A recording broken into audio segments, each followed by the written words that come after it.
Notre gars confronte Dieu au sujet de l'erreur qui a causé sa mort, remettant en question l'offre de réincarnation en guise de compensation. Malgré l'absurdité de la situation, il accepte, n'exprimant aucun regret et manifestant le désir d'une vie meilleure. En réponse, Dieu lui accorde 3 pouvoirs spéciaux à utiliser comme il le souhaite, reconnaissant l'impossibilité de le ressusciter dans son monde d'origine. Avec un sourire confiant, le protagoniste lève un cube brillant, symbolisant les 3 pouvoirs spéciaux qui lui ont été accordés. Alors qu'il se prépare à s'embarquer dans son nouveau voyage, une voix lui souhaite du bonheur dans sa prochaine vie, marquant le début d'un nouveau départ plein d'espoir. Se réveillant dans une nouvelle vie, le protagoniste est accueilli chaleureusement, bien qu'il ressente une étrange nostalgie. En réfléchissant calmement, il se remémore sa vie antérieure, une existence sans histoire qui s'est terminée dans la quarantaine, et prend conscience de la réalité de sa réincarnation, songeant à la nature surréelle de ce nouveau départ.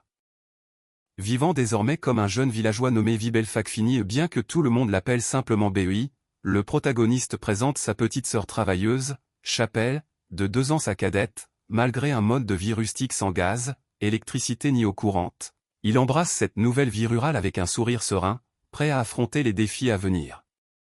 Le soleil du matin brille de 1000 feux tandis que le protagoniste profite du beau temps, reconnaissant que la forte pluie de la veille ne semble plus qu'un lointain souvenir. Il réalise à quel point il apprécie sincèrement sa nouvelle vie ici. Prêt à commencer la journée, il décide de s'avancer un peu dans son travail avant le petit déjeuner et lance un joyeux au revoir à son père. Notre gars salue sa mère et l'interroge sur leur champ, apprenant que la terre est si fertile qu'elle est envahie de mauvaises herbes. Il décide d'y emmener les chèvres plus tard, sachant qu'elles vont se régaler. Remarquant une chèvre blessée qui n'est jamais sortie seule de l'enclos, il envisage de l'emmener dehors pour qu'elle profite du beau temps. Notre gars réfléchit aux capacités uniques qu'il a obtenues après sa réincarnation, à commencer par une force surhumaine. Il en fait la démonstration en soulevant sans effort une chèvre, expliquant que même si cela semble simple, il peut facilement porter 5 tonnes et bénéficie d'un corps robuste en prime. Le dieu l'avait prévenu que de tels pouvoirs perturberaient les lois de la nature, et lui a donc accordé à la place 3 capacités sûres et pratiques. Feriel, une beauté blonde et apprentie aventurière, salue joyeusement le protagoniste et l'interroge sur son retour de Bariel. Elle avoue que son voyage était amusant, mais elle a l'impression de ne pas avoir été à la hauteur en tant qu'aventurière. Pour l'encourager, il lui dit que le fait de s'en rendre compte prouve que ce voyage n'a pas été vain et l'incite à continuer de faire de son mieux. Feriel boude, frustré d'être encore traitée comme une enfant alors qu'elle est plus âgée que lui. Notre gars la taquine gentiment, l'appelant une vraie femme à présent, ce qui ne fait que la déstabiliser tandis qu'elle le supplie d'arrêter de déterrer cette vieille histoire.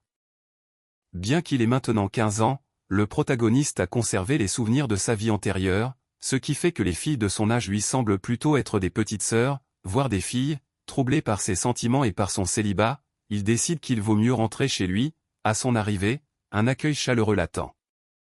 Alors que le petit déjeuner est admiré et complimenté, la conversation se tourne vers Touta, le plus jeune de la fratrie, chargé de chasser la viande pour la famille. Malgré son jeune âge, il se montre très habile avec son arc, ce qui lui vaut la reconnaissance chaleureuse et les taquineries affectueuses de sa famille. La conversation s'oriente vers les réserves de viande de la famille, avec la suggestion d'en partager une partie avec la grand-mère pharmacienne. Soudain, le plus jeune rappelle au protagoniste sa promesse de leur enseigner la magie, à lui ainsi qu'à leur sœur aînée, ce qui le prend de court. Réfléchissant en silence, le protagoniste se souvient que la magie est grandement valorisée dans ce monde et que 2 des capacités qui lui ont été accordées y sont liées. Dans un monde où la magie est accessible à tous, peu importe l'âge, le protagoniste réalise que le don divin qu'il a reçu est la capacité d'utiliser la magie sans aucune limite. Ce pouvoir écrasant le distingue des autres, mettant en lumière la nature extraordinaire de sa bénédiction. Notre gars montre fièrement les nouvelles clôtures de pierre qu'il a fabriquées grâce à sa magie, s'assurant qu'elles ne pourriront pas et ne se briseront pas facilement. Ses jeunes frères et sœurs l'encouragent, admirant son savoir-faire et exprimant leur souhait de devenir comme lui en grandissant. Touchés par leur pure admiration, il sourit chaleureusement, savourant la joie d'être un modèle pour eux. Les plus jeunes demandent avec insistance des indices pour apprendre la magie à leur tour, mais le protagoniste les encourage à essayer par eux-mêmes d'abord et à ne pas craindre l'échec. Il réfléchit attentivement à leurs demandes, réalisant que la clé réside dans le contrôle de l'image. Pendant ce temps, les frères et sœurs s'échangent des regards confus, ne comprenant pas ce qu'il veut dire par « contrôle ». Peinant à trouver les mots justes, le protagoniste se rend compte que ses frères et sœurs ne saisissent pas encore le concept de contrôle. Malgré leur confusion, il les encourage à commencer par imaginer simplement quelque chose, les poussant à essayer sans trop réfléchir, avec une détermination renouvelée. Il les remotive à se lancer, leur rappelant de suivre son conseil précédent. Les plus jeunes frères et sœurs montrent avec enthousiasme leur progrès magique, la fille affiche fièrement du feu et de la glace dans ses mains, tandis que le garçon révèle une légère magie de vent et de foudre. Notre gars observe leur talent avec un mélange d'admiration et de surprise, notant leurs immenses réserves de mana et se demandant si le garçon n'est pas un génie pour progresser si rapidement à un si jeune âge. Bien qu'il reconnaisse sa propre vitesse d'apprentissage, il admet qu'il n'est pas aussi rapide que ces deux-là. Notre gars félicite ses frères et sœurs, les complimentant pour avoir réussi avec brio, et se dit calmement qu'il n'a plus rien à leur enseigner pour le moment. Il se concentre ensuite sur l'explication du contrôle de l'image dans leur magie, montrant comment il fait évoluer un sort de feu basique vers une forme plus complexe en utilisant une image spécifique dans son esprit. Avec un sourire confiant, il démontre ce contrôle raffiné, insistant sur l'importance de la représentation mentale derrière la magie. Notre gars donne comme devoir à Chapelle d'utiliser sa magie pour dessiner un carré dans les airs, tout en chargeant sereinement Tuta de créer d'abord un tourbillon. En faisant la démonstration de sa technique, il montre comment le contrôle de l'image permet d'accéder à une magie plus avancée, encourageant Tuta avec un sourire et lui rappelant de ne pas trop se surmener. Inspiré, Tuta promet de faire de son mieux. La séance d'entraînement se termine alors que le protagoniste rappelle à Tuta qu'il y a encore du travail pour trier les cargaisons, tandis que Chapelle l'invite chaleureusement à pratiquer ensemble. En y réfléchissant, il réalise que perfectionner la magie sans grimoire implique d'affiner son propre style en imaginant de manière vivante la forme du sort. Inspiré par son personnage d'anime préféré, il est impatient de maîtriser la magie du vent, appréciant la liberté que cela lui offre de lier ses expériences passées à ses compétences actuelles. Notre gars révèle une magie unique qui ne consomme aucun mana, son troisième don divin. Avec un sourire confiant, il fait apparaître des cubes brillants dans sa main, introduisant la barrière magique. Notre gars révèle que sa barrière magique peut prendre n'importe quelle forme qu'il désire, ce qui en fait la compétence la plus précieuse de son arsenal. Pourtant, il est conscient des risques encourus, ce qui explique pourquoi il a gardé cette capacité secrète pour tout le monde, excepté sa famille, afin d'éviter d'être exploité par des marchands malhonnêtes. Alors que la fille l'appelle pour lui dire que le déjeuner est prêt, le protagoniste lui répond avec un sourire et la remercie. Il demande ensuite à Chapelle de préparer un ragoût de cerf bien tendre pour sa grand-mère, tout en mentionnant qu'il laissera le reste de la viande à l'oncle colporteur, faisant confiance à Chapelle pour s'occuper de la cuisine. Avant de partir, le protagoniste confie la défense du village à Chapelle et Tuta, les incitant à utiliser leur magie contre tous les monstres qui pourraient apparaître, alors qu'il se met en route en chariot vers le centre du village, connu sous le nom de la colonie. Il songe au fait qu'il est agréable de voyager ainsi. Soudain, quelque chose attire son attention, provoquant chez lui une réaction de surprise. Notre gars est surpris de voir Saliburi, une princesse raffinée issue d'une riche famille du village, qui le salue avec son charme effronté habituel. Bien qu'elle soit plus jeune, elle lui propose avec assurance de l'accompagner à la colonie, insistant sur le fait qu'il doit se sentir seul à voyager en solitaire. Bien qu'hésitant au départ, il finit par accepter sa compagnie à contre-cœur. Alors qu'ils voyagent ensemble, le protagoniste se dit que Saliburi n'est pas une mauvaise fille, mais il admet avoir du mal à gérer ses caprices. Lorsqu'il mentionne nonchalamment le retour joyeux de Feriel, la réaction étonnamment silencieuse de Saliburi le laisse perplexe. Intrigué par son changement soudain d'humeur et sa réponse laconique, il soupire, réalisant que faire face aux adolescentes peut être vraiment compliqué. Notre gars repense à ses amies d'enfance, toutes de belles filles connues sous le nom des trois beautés de la montagne, la couturière Tohala, l'aventurière Feriel et l'élégante Saliburi. Il note avec un sourire que Saliburi n'a vraiment pas changé. Lorsqu'il lui demande pourquoi elle se rend à la colonie, elle déclare fièrement que c'est pour le travail, se vantant d'être la meilleure esthéticienne du village tout en admettant que la popularité n'est pas une chose facile. Notre gars taquine Saliburi au sujet de ses études, la prenant de court par son observation perspicace. Elle nie rapidement tout laisser aller, affirmant qu'elle a déjà lu le livre qu'il a mentionné. Malgré ses airs assurés, il lui rappelle doucement qu'un effort quotidien et régulier est la clé, lui remémorant non sans malice ses plaintes passées où elle disait vouloir réapprendre à lire et à écrire. Se sentant un peu déstabilisée, elle avoue qu'elle souhaite être aussi intelligente que Bui et promet d'étudier correctement une fois rentrée chez elle. Sa confession sincère suscite de légères taquineries qu'elle tente vite de détourner, embarrassée qu'on lui rappelle qu'elle donnait l'impression de détester les études. Malgré cette gentille réprimande, sa détermination transparaît. Malgré cet après-midi bruyant, il ne peut s'empêcher de sourire, sachant que ses devoirs de réincarné vont à nouveau bien l'occuper. Bien que distrait, il assure à la voix qui l'appelle qu'il est bien à l'écoute, même si son esprit dérive déjà vers les défis qui l'attendent. La scène se déplace vers la colonie de Kaleya, où une conversation informelle s'engage entre deux résidents, l'un interroge l'autre sur ses projets au sein de la colonie, ce qui donne lieu à un compte-rendu détaillé des tâches quotidiennes comme l'approvisionnement en bois de chauffage, la visite à la guilde des aventuriers et la livraison de nourriture. L'autre écoute avec un mélange de curiosité et d'un léger ennui, se demandant quelle excitation pourrait bien découler d'une vie aussi routinière.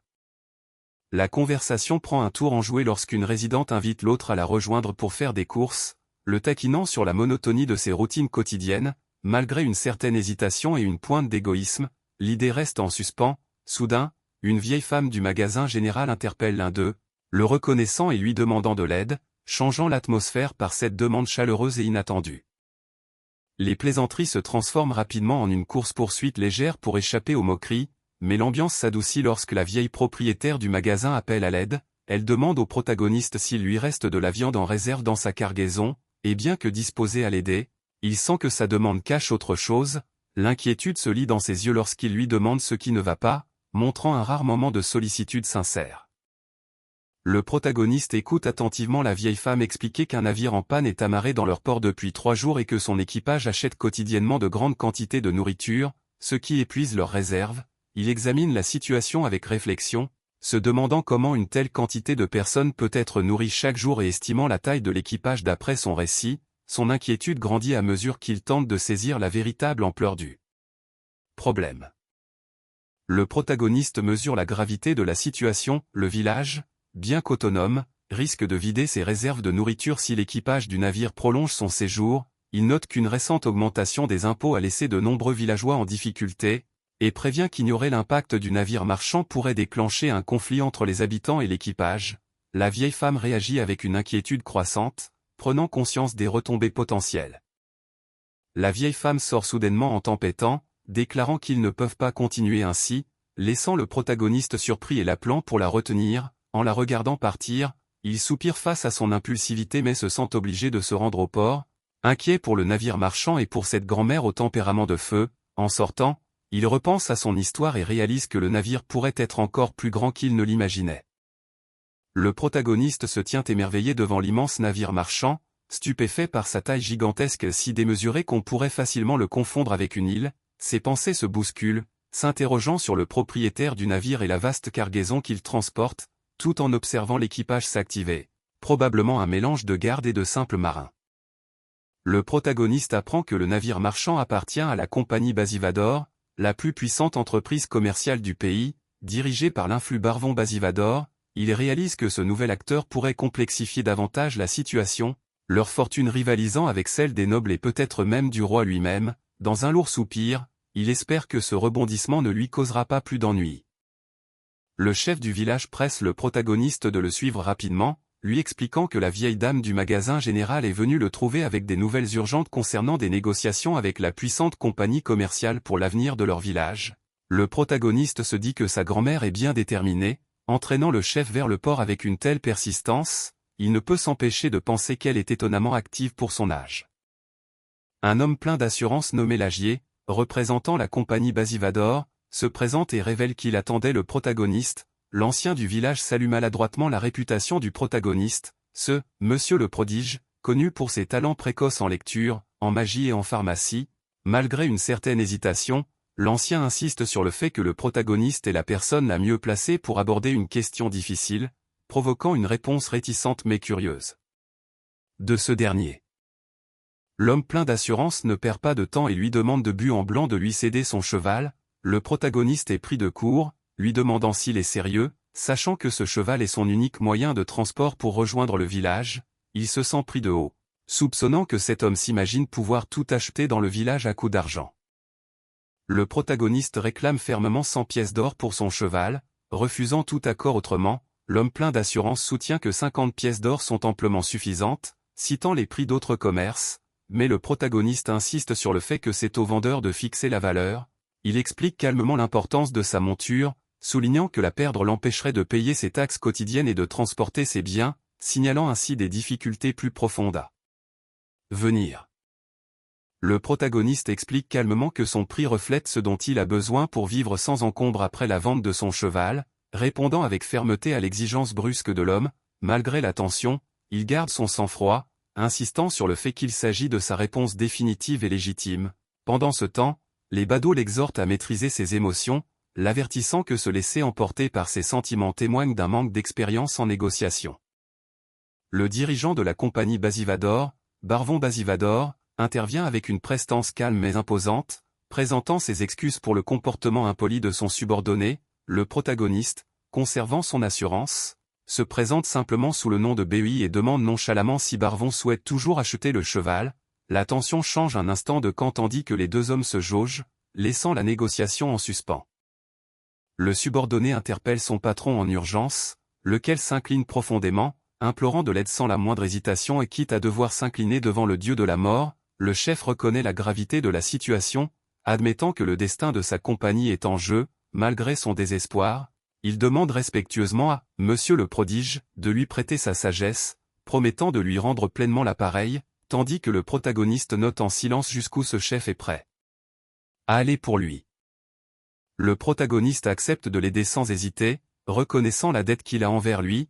Il invite ensuite le chef à passer la nuit chez lui, laissant entendre que les discussions se poursuivront. Le chef accepte l'invitation avec un sourire reconnaissant, prêt à aller de l'avant à ses côtés.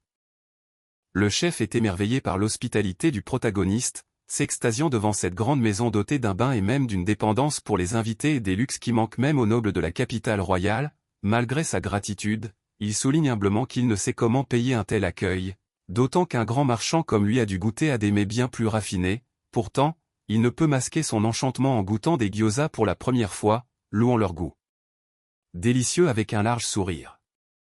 Le chef explique qu'il passe la majeure partie de leur temps en mer, où même un cuisinier talentueux ne peut pleinement exprimer ses capacités avec seulement des aliments séchés et conservés.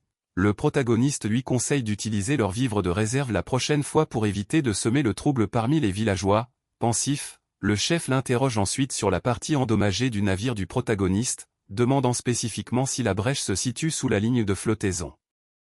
Le chef exprime sa surprise quant à la façon dont le protagoniste a réussi à naviguer avec un navire si gravement endommagé, reconnaissant qu'il doit s'agir d'un vaisseau magique de grande qualité.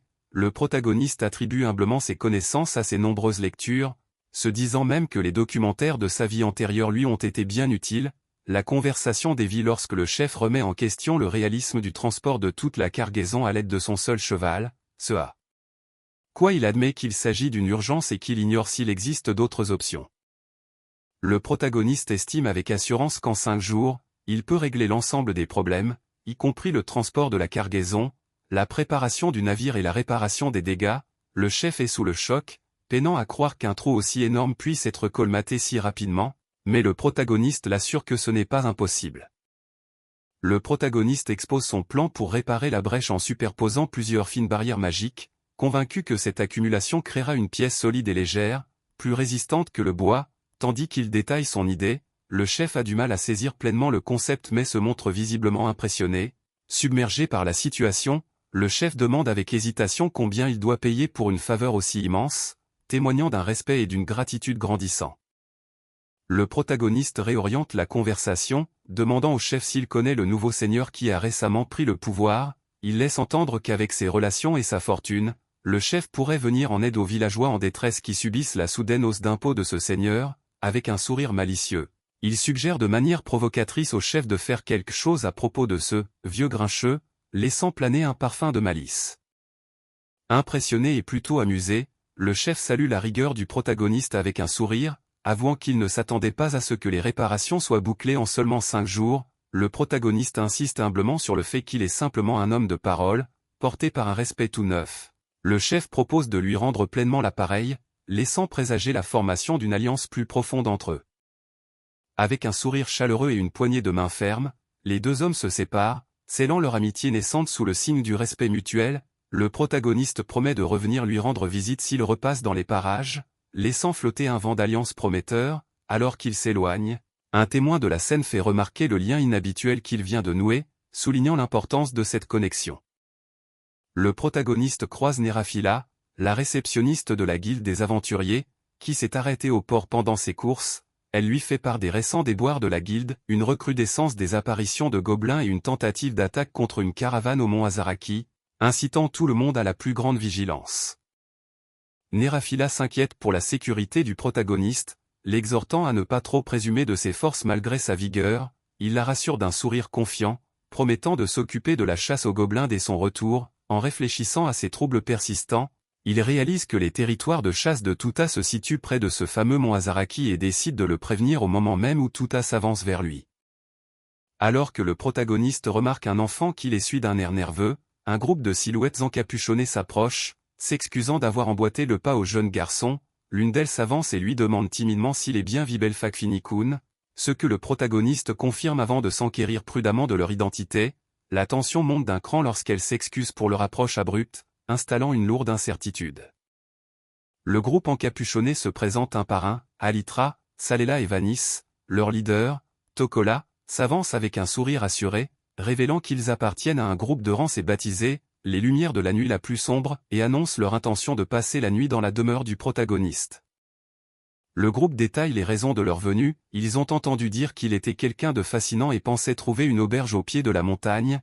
Ils mentionnent leur état crotté suite à un long périple et demandent à utiliser le grand bain de sa maison, proposant de payer pour cela, en guise d'argent. Leur leader suggère plutôt de lui raconter ses propres récits d'aventure en paiement. Avec un sourire radieux, leur leader accepte avec enthousiasme de partager des histoires jusqu'à ce que le protagoniste soit pleinement comblé. Le groupe l'accueille chaleureusement, l'invitant à entrer dans leur demeure. Au milieu de tout cela, la silhouette encapuchonnée observe la scène en silence, le visage indéchiffrable.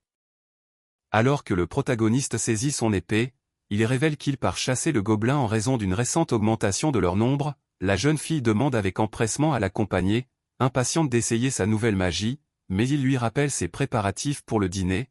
Malgré ses protestations et son insistance en jouer, il insiste sur le fait qu'ils ont déjà assez de membres, promettant de l'emmener la prochaine fois.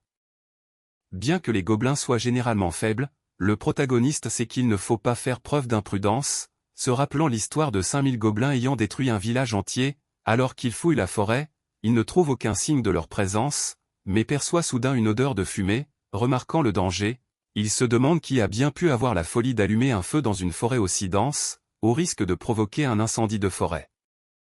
Soudain, une explosion massive retentit dans la forêt, projetant des débris et une épaisse fumée dans les airs. Se protégeant la tête, le protagoniste observe le chaos se dérouler, stupéfait par l'intensité inattendue de la déflagration. Alors que la fumée se dissipe, il s'exclame, se demandant si cela ne va pas un peu trop loin. Notre pote trouve Tuta blessé mais conscient, qui tousse et explique qu'il a été attaqué par un inconnu. Alors qu'il se redresse, une silhouette sinistre émerge de l'ombre, faisant remarquer d'un ton menaçant qu'ils vont bientôt mourir tous les deux. La sinistre silhouette se présente avec assurance comme étant Rick Sama, affichant sa présence avec un sourire narquois et un sens du spectacle dramatique. Notre pote, reprenant son souffle, reconnaît celui qui a attaqué Tuta et se rappelle prudemment de ne pas sous-estimer l'ennemi. Pendant ce temps, Rick se moque d'eux, se vantant que son aura noble les ait laissés sans voix. Notre pote doute de la menace, pensant en lui-même que peu importe la puissance apparente de l'ennemi, ce n'est qu'un gobelin. D'autres discutent de l'attaque, reconnaissant la puissante magie du feu de l'ennemi mais le qualifiant de simple brute qui ne compte que sur sa force brute. Malgré l'inquiétude, il y a une nette sous-estimation du véritable danger auquel ils font face. L'ennemi s'emporte de colère, avertissant le protagoniste de ne pas trop jouer avec sa chance. Calme et serein, le protagoniste reste imperturbable et esquive l'attaque sans effort. D'un coup confiant, il fracasse le sol sous leurs pieds, provoquant la frustration de son adversaire alors qu'il se prépare à mettre fin à l'affrontement. L'ennemi fonce tête baissée et de manière téméraire dans la barrière du protagoniste sans aucune précaution, s'écrasant de plein fouet avec un cri de surprise. Notre pote, pas du tout impressionné, se demande à quel point son adversaire peut être stupide pour attaquer ainsi à l'aveuglette. Les observateurs regardent le rival se faire repousser sans effort, mettant en évidence la différence abyssale de conscience et de compétence entre les deux. Bien qu'il ait sous-estimé l'intelligence du gobelin, le protagoniste se rend compte que si la créature a de nombreux alliés, protéger le village deviendra impossible. Envisageant la menace croissante, il décide qu'il est temps de confier la situation aux experts. Le groupe réagit avec surprise et curiosité lorsqu'on lui demande de se charger d'une quête. malgré cette demande inattendue, ils acceptent rapidement, motivés par la gratitude pour la délicieuse nourriture qui leur a été offerte. L'atmosphère s'allège lorsque le protagoniste leur exprime sa reconnaissance pour leur volonté de l'aider à enquêter dans la forêt et à chasser les gobelins. La silhouette encapuchonnée demande calmement des provisions, notamment des armes, de l'eau, des rations et des cartes, ainsi qu'un guide si possible. Le jeune homme accepte volontiers de tout préparer et annonce qu'il s'absente pour un moment. Alors qu'il s'en va, une compagne inquiète l'avertit de ne pas aller trop loin, ce à quoi il répond avec une assurance tranquille. Notre pote réfléchit au fait que la présence de la silhouette encapuchonnée était si subtile qu'il l'a à peine perçue, réalisant qu'elle doit être une experte. Curieux de son comportement distant, il se demande s'il a fait quelque chose de mal, mais une compagne le rassure en lui disant que c'est juste sa façon d'être habituelle. Elle explique qu'elle a traversé beaucoup d'épreuves, ce qui l'a poussé à construire inconsciemment des murs autour d'elle, et que même si cela peut prendre du temps, c'est une bonne personne qui finira par s'ouvrir. Alors que le jeune homme regarde pensivement au loin, la forêt autour de lui devient calme et silencieuse, de douces lumières flottent à travers les arbres, illuminant de délicates fleurs sur le sol forestier, une silhouette drapée d'une cape s'avance prudemment, sa présence se fondant harmonieusement dans ce décor tranquille. Notre pote explique joyeusement qu'il a une raison d'être dehors à cette heure, ayant l'intention de cueillir des herbes à la lueur du clair de lune pour créer un onguent de guérison. Il révèle son plan de fabriquer cet onguent pour Tuta, montrant sa nature attentionnée et bienveillante malgré l'heure tardive. La silhouette encapuchonnée écoute tranquillement, son expression indéchiffrable alors qu'elle l'observe. La silhouette drapée d'une cape corrige gentiment le protagoniste, lui expliquant que l'herbe qu'il a choisie ne convient pas pour traiter les brûlures. Chi propose un autre remède, partageant une recette familiale qui consiste à faire bouillir une herbe différente et à la mélanger avec le nectar d'une fleur pour la rendre plus agréable au goût de son petit frère. Bien que surpris, il écoute attentivement pendant qu'elle l'assure de l'efficacité du remède, transmis de génération en génération.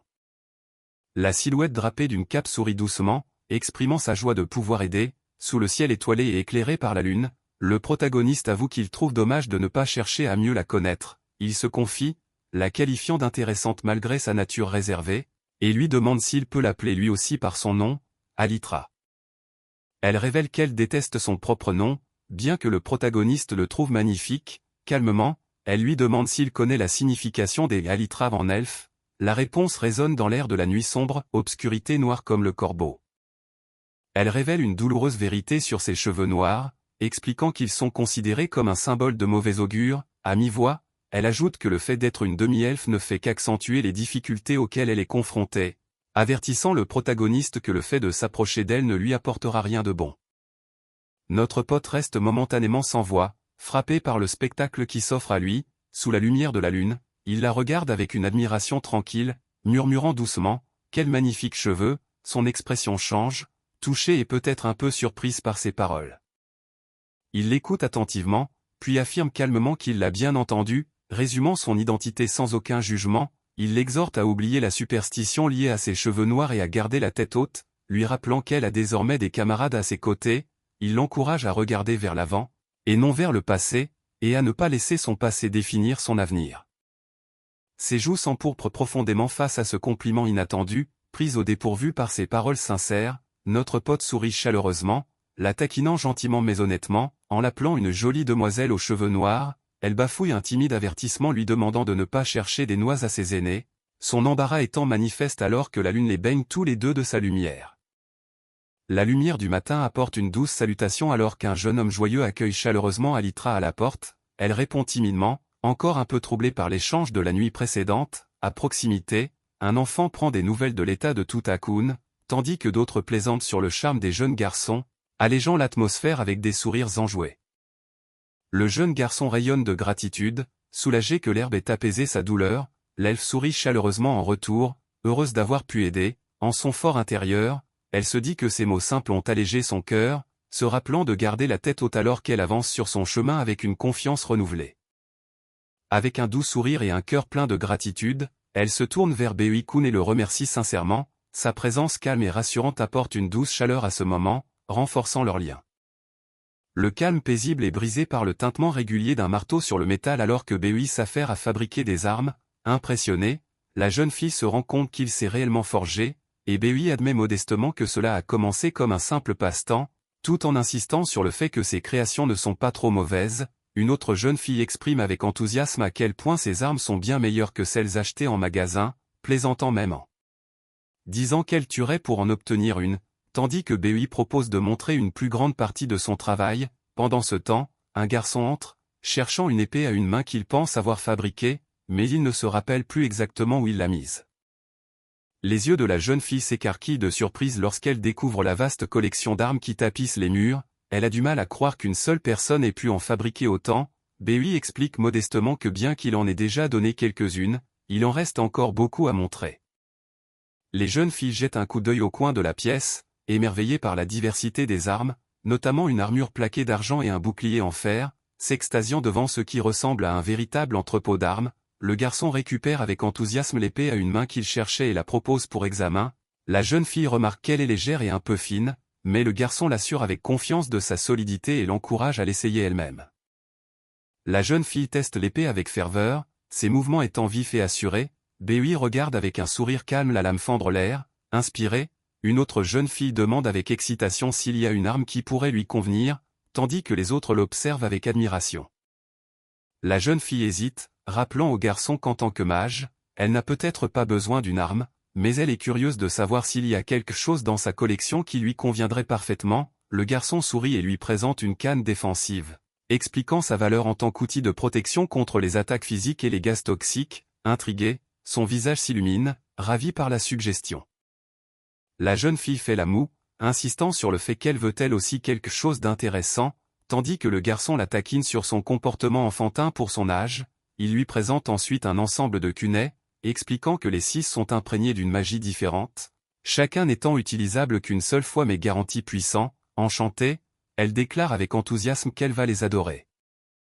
Lorsqu'on l'interroge sur son arme de prédilection, la jeune fille calme et sereine explique qu'en tant que mage des esprits et archère, elle n'a besoin que d'un bâton et d'un arc, mais qu'elle a déjà ses favoris. Les autres reconnaissent discrètement sa force, notant qu'elle détient le rang le plus élevé parmi eux et qu'elle est redoutable même par elle-même. Le garçon est surpris de voir à quel point elle est véritablement forte. Le garçon présente une paire d'anneaux reliés, expliquant que cet objet est un outil pratique pour leur voyage. Lorsqu'on lui demande ce que c'est, il révèle en toute franchise qu'il s'agit de toilettes portables, créées à la demande d'une aventurière qui insistait sur le fait que c'est essentiel pour les groupes mixtes. Les autres reconnaissent le côté pratique de l'invention, y voyant une solution importante. Le garçon explique que le bracelet peut résoudre leurs problèmes en l'équipant simplement et en disant « camouflage, activé ». Lorsqu'il l'active, un dôme d'invisibilité scintillant apparaît, surprenant les jeunes filles. Il révèle avec fierté que les toilettes portables à l'intérieur sont complètement invisibles de l'extérieur, éliminant ainsi toute crainte de fuite de bruit ou d'odeur. Avec un large sourire et un geste enjoué, le garçon remercie chaleureusement tout le monde pour leur clientèle. Malgré son attitude amicale, il admet que leur situation difficile fait qu'il ne peut pas tout donner gratuitement, ce qui provoque une remarque sceptique de la part d'une des filles sur son allure de méchant. Pendant ce temps, une pile de pièces de monnaie laisse deviner le paiement lié à leur échange. Alors que les plans se dessinent pour chasser les gobelins et tester leurs nouvelles armes, la détermination du groupe transparaît. Avec un sourire confiant, l'elfe rassure tout le monde en affirmant que la quête sera accomplie quoi qu'il arrive. La résolution dans leurs yeux promet un engagement indéfectible envers la mission à venir. Avec un sourire confiant, il confie la tâche à Alitra, louant sa fiabilité en tant que véritable aventurière professionnelle. Alitra rougit, prise au dépourvu par le compliment. Pendant ce temps, les autres regardent avec des sourires amusés, saluant le charme naturel du jeune garçon et l'énergie enjouée qu'il apporte au groupe alors qu'ils lui disent tous chaleureusement au revoir de la main. Le protagoniste prend un moment pour apprécier le calme environnant, se rendant compte qu'il a été trop occupé ces derniers temps. N'ayant aucune tâche urgente à accomplir, il décide de se détendre et de paresser pour la journée, profitant de ce rare moment de répit. Mais des bruits de pas lointains et une respiration lourde laissent présager que quelque chose ou quelqu'un approche. Un jeune homme à bout de souffle accourt avec des nouvelles urgentes, avertissant que des gobelins sont apparus au dépôt de bois. La gravité de la situation est évidente alors qu'il lutte pour reprendre son souffle et s'expliquer. Sans hésiter, le protagoniste décide de se rendre directement au dépôt de bois, confiant la sécurité de leur emplacement actuel à Chapelle. Sans la moindre hésitation, le protagoniste passe à l'action, sa détermination étant manifeste alors qu'il se dirige prestement vers le dépôt de bois. À proximité, les spectateurs regardent avec admiration, reconnaissant en silence à quel point il est incroyable. Le protagoniste arrive au dépôt de bois et évalue rapidement la situation, trouvant l'oncle Zabar déjà sur place. Zabar confirme qu'ils ont réussi à repousser les gobelins mais prévient qu'il y a un blessé qui a perdu trop de sang malgré la prise du médicament. L'urgence de la blessure pèse lourdement alors qu'ils examinent les prochaines étapes. Le protagoniste examine la plaie profonde et se demande si les gobelins ont utilisé des épées, apprenant qu'ils se déplaçaient stratégiquement en cellule de 3 hommes. Malgré la blessure, le traitement est terminé, et il conseille aux patients de se reposer pendant 5 jours, reconnaissant mais modeste. Le soigneur insiste sur le fait qu'il ne fait que ça part et tire une expérience précieuse de ces rencontres. Juste au moment où le protagoniste se demande s'il a quelque chose sur le visage, une expression d'alarme soudaine traverse le visage d'un homme à proximité. Il hurle un avertissement urgent, alertant le héros qu'un danger rôde juste derrière lui. Une attaque soudaine et puissante frappe, envoyant le protagoniste au sol en grimaçant de douleur. Malgré le coup, un ennemi confiant s'approche, impressionné de voir que le héros est encore debout après un impact aussi direct. Le protagoniste avertit d'urgence l'oncle Zabar de s'éloigner du danger alors que la tension monte d'un cran. Le protagoniste ordonne calmement à l'homme d'aller avertir les aventurières dans la forêt au sujet de l'ogre qu'il combat, balayant ses hésitations. Pendant ce temps, le redoutable adversaire le nargue, se moquant de son assurance malgré le danger imminent. La tension monte alors que le héros se prépare pour le rude combat qui l'attend. Un sourire sournois se dessine sur le visage de l'ennemi alors qu'il lance un coup de poing féroce. Le protagoniste l'esquive promptement en bondissant en arrière juste à temps, tandis que l'homme à la veste blanche réagit par un TCH, de frustration face à ce coup manqué. La bataille s'intensifie alors que le héros esquive la puissante attaque avec agilité. L'ennemi grogne de frustration, exigeant que le héros arrête de s'esquiver et le qualifiant de gamin tenace tout en assénant un puissant coup de poing. Le héros lève calmement une main, prêt à contrer l'attaque imminente avec assurance. Avec un sourire calme, le héros bloque sans effort le puissant coup de poing de l'ennemi d'une simple paume ouverte, laissant l'adversaire stupéfait et surpris par cette défense inattendue. L'ennemi est stupéfait, ayant du mal à croire que le héros ait arrêté son coup de poing à pleine puissance si facilement, allant jusqu'à se demander si le héros est un monstre. Le héros sourit d'un air entendu, amusé qu'un véritable monstre le qualifie ainsi, se sentant honoré par ce titre. Pendant ce temps, les spectateurs observent ce moment de tension avec des expressions incertaines. La vue inattendue de l'ogre revêtu d'une armure laisse tout le monde stupéfait, tandis que l'homme enjoué explique fièrement qu'il a simplement équipé la créature d'une armure, convaincu que les hommes adorent universellement les robots. Alors qu'il s'imagine avec excitation mettre l'ogre au travail, les spectateurs réagissent avec un mélange de choc et de confusion face à son plan bizarre. Le héros demande nerveusement s'il a manifesté une quelconque intention meurtrière, mais la silhouette stoïque insiste calmement sur le fait qu'il ne fait que jouer avec l'ogre. Malgré l'atmosphère pesante, le personnage aux cheveux sombres nie être offensé, bien que son expression tendue suggère le contraire. Pendant ce temps, les spectateurs se préparent au pire, inquiets pour les chances du héros alors qu'il constate la colère grandissante de l'autre. Le héros tente nerveusement de calmer le personnage tendu, insistant sur le fait qu'ils peuvent résoudre les choses pacifiquement. Le regard froid et la posture ferme du personnage stoïque révèlent sa frustration croissante alors qu'il s'interroge sur les véritables intentions du héros à l'égard de l'ogre. Confus et mal à l'aise, le héros se demande s'il est lui aussi son jouet. L'elfe aux cheveux sombres, des larmes coulant sur son visage, demande si le héros comprend vraiment les émotions qu'ils traversent tous les deux. Le héros le regarde, surpris et incertain, tandis que l'elfe prononce doucement son nom. Soulagé au-delà des mots, l'elfe aux cheveux sombres frappe joyeusement le héros, le grondant pour avoir causé une telle inquiétude. Malgré ses réprimandes affectueuses, des larmes de joie coulent alors qu'il exprime à quel point il est heureux que le héros soit sain et sauf. À proximité, la silhouette en armure observe en silence, son expression restant indéchiffrable. La femme avertit fermement le garçon, Touta, de ne rien faire d'imprudent et lui rappelle que son seul travail est l'éclaireur. Malgré son expression sérieuse, il accepte à contre-cœur. Alors qu'il part, elle l'exhorte à rentrer à la maison avant la nuit, soulignant le danger dans la région. L'apparition de monstres près du village est devenue un sujet brûlant parmi les villageois. Malgré les patrouilles du groupe d'Alytra et d'autres aventuriers dans la zone, leurs efforts n'ont pas totalement apaisé les craintes des villageois. L'inquiétude persiste, jetant une ombre sur la vie quotidienne. Alors qu'il s'apprête à parler de nouveau avec l'ogre capturé, le jeune homme espère tranquillement obtenir de nouvelles informations. La femme lui rappelle fermement que la violence n'est jamais la réponse. Les mains sur les hanches alors qu'elle parle avec conviction, il répond par un sourire confiant, l'assurant qu'il comprend. Alors qu'il marche pensivement, le jeune homme contemple l'étrange schéma des monstres apparaissant les uns après les autres. il reconnaît le besoin d'information, même si cela implique d'être un peu direct, car les approches normales ne fonctionneront pas avec ces originaux, un soupçon grandissant le turlupine, et si les monstres se connaissaient en réalité?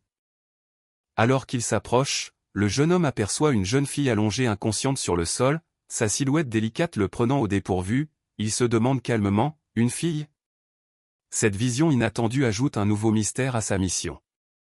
L'inquiétude du jeune homme grandit à mesure qu'il examine la jeune fille inconsciente, son malaise s'accentuant, il se demande à haute voix s'il ne s'agit pas d'une sorte de piège, son expression étant tendue et incertaine, un sentiment de doute s'installe, quelque chose dans cette situation ne lui semble pas normal. La jeune fille remue faiblement, sa voix étant à peine un murmure alors qu'elle se demande ce qui lui est arrivé, le jeune homme se penche plus près, l'inquiétude visible alors qu'il lui demande si elle est toujours en vie, malgré la tension, un brin d'embarras surgit lorsqu'il se rend compte qu'elle s'est réellement évanouie ici.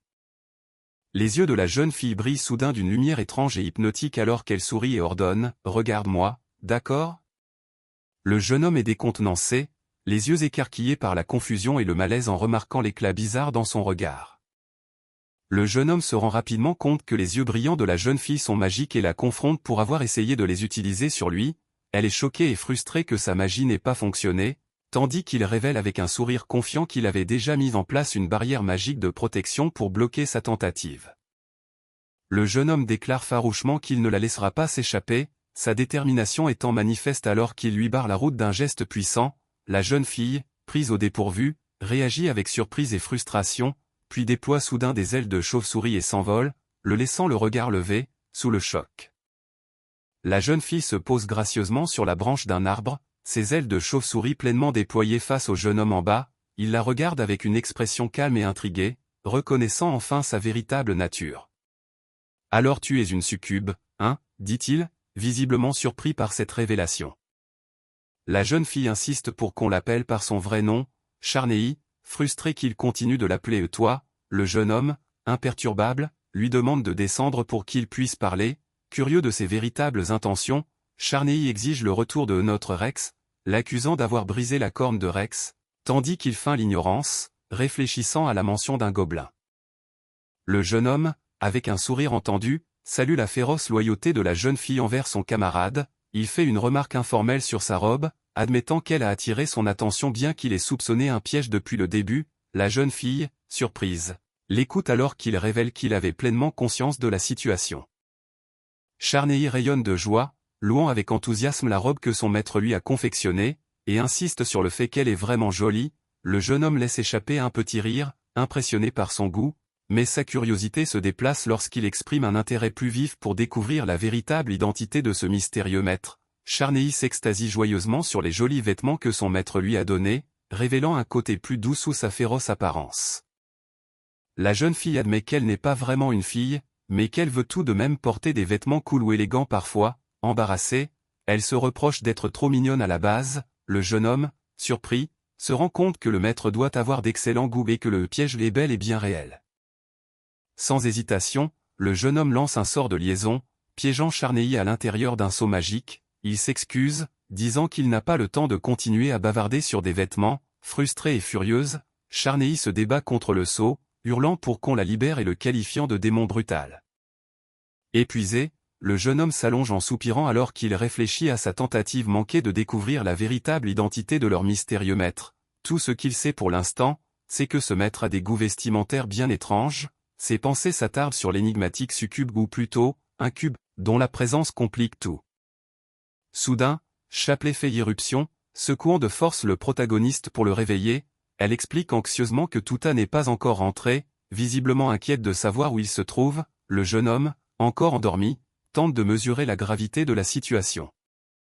Le jeune homme vérifie rapidement le temps écoulé depuis le coucher du soleil, estimant qu'il s'est passé environ 1 heure, Chapelet lui présente d'urgence une flèche qu'elle a trouvée plantée près de leur maison, manifestement un message qui leur est destiné. En examinant la lettre qui y est attachée, il se rend compte qu'il s'agit d'un défi direct, signalant que des ennuis se profilent à l'horizon.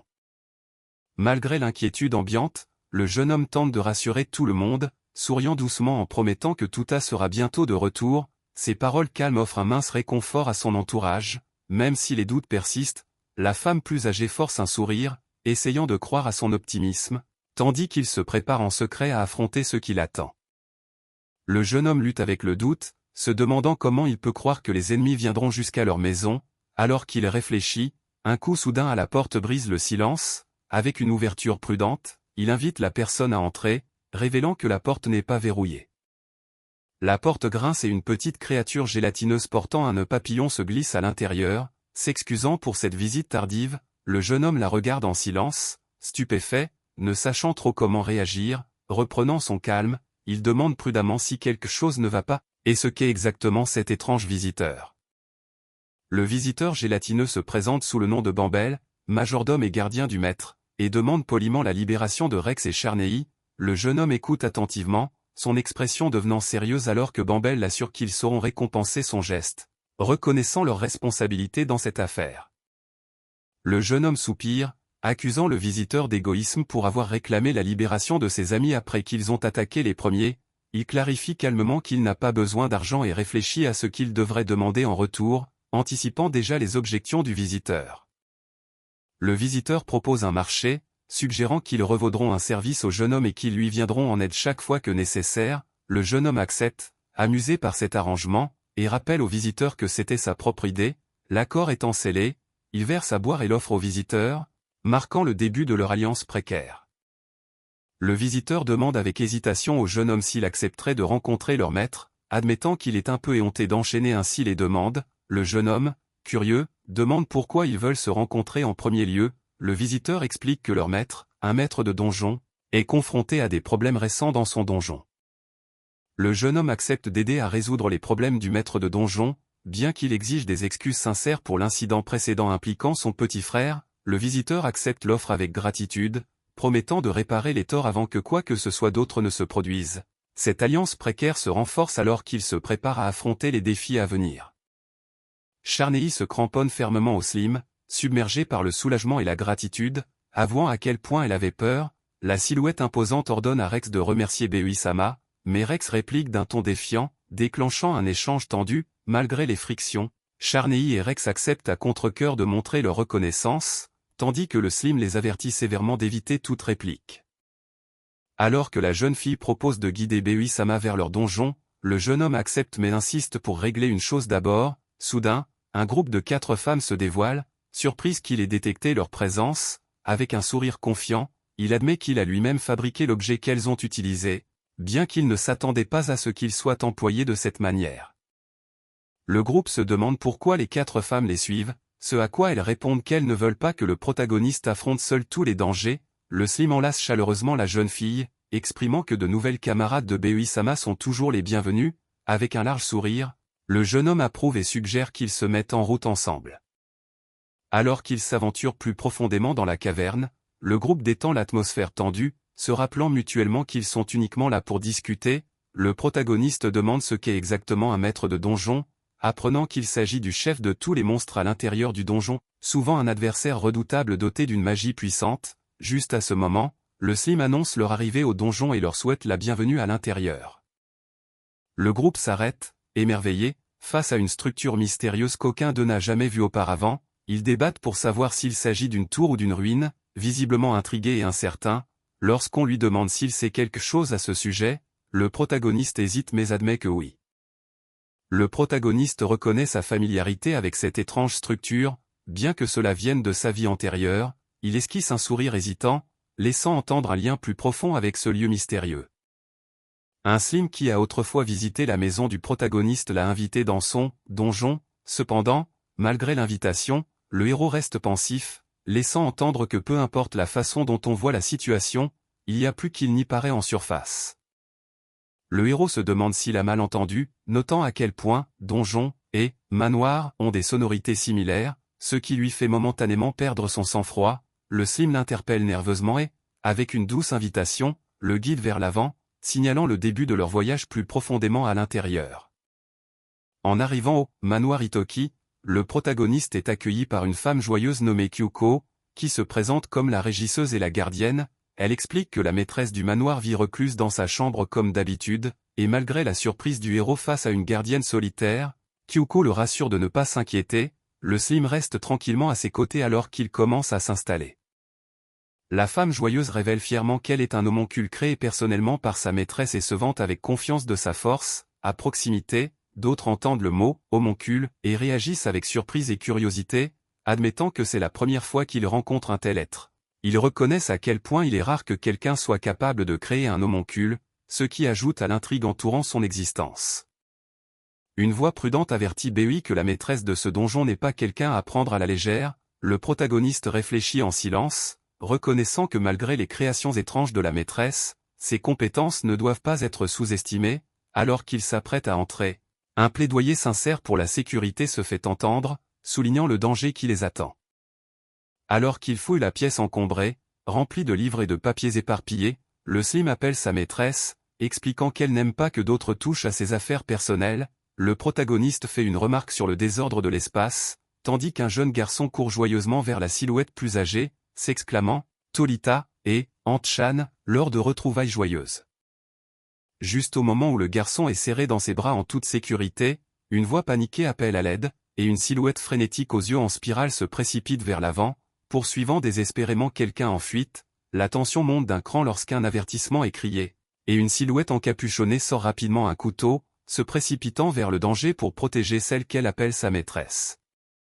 La tension explose lorsque la silhouette encapuchonnée s'élance vers l'avant, affrontant le Slim dans un duel féroce. Le héros demande des comptes, accusant la maîtresse du Slim d'avoir provoqué le conflit. Pendant ce temps, le Slim implore le calme, incitant le protagoniste à baisser son arme avant d'avertir désespérément sa maîtresse d'éviter les actions qui pourraient être facilement mal interprétées.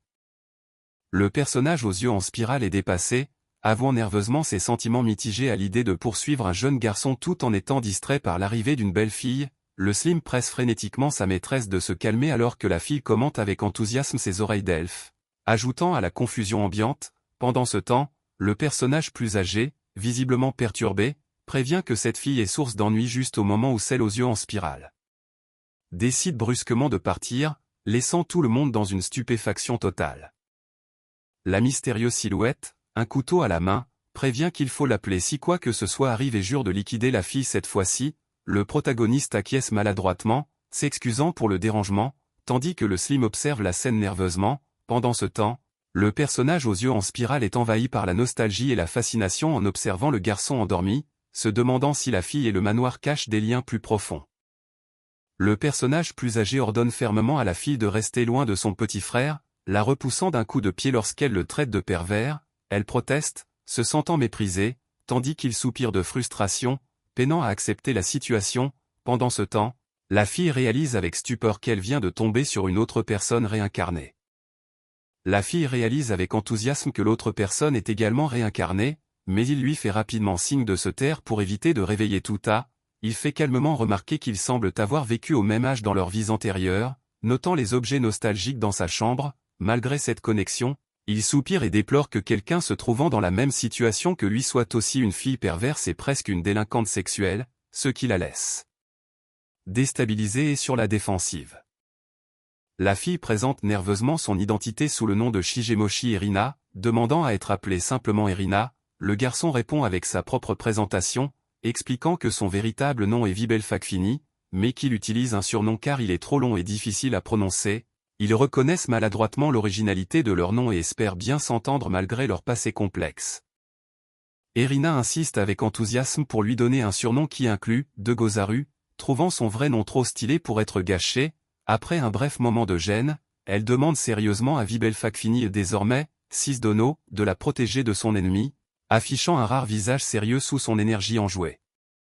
Pendant que le garçon fait la sieste, il remet en question l'existence d'un ennemi, ce qui la pousse à expliquer que, tout comme les héros et les monstres, elle a des adversaires liés à sa propre existence. Elle révèle que son corps est tourmenté en raison des vœux qu'elle a formulés lors de sa réincarnation, laissant présager des complications plus profondes. Lorsqu'il lui demande ce qu'elle a souhaité, elle boit une gorgée de sa boisson d'un air pensif, s'apprêtant à en dire plus. Elle révèle que son premier vœu était de se réincarner exactement telle qu'elle est, ce qui signifie qu'elle est maintenant une morte vivante, plus précisément, une liche. Malgré son apparence humaine, sa véritable nature est celle d'un monstre, doté d'une immense réserve de mana et d'un corps robuste, bien qu'elle ressente toujours le poids de cette identité monstrueuse.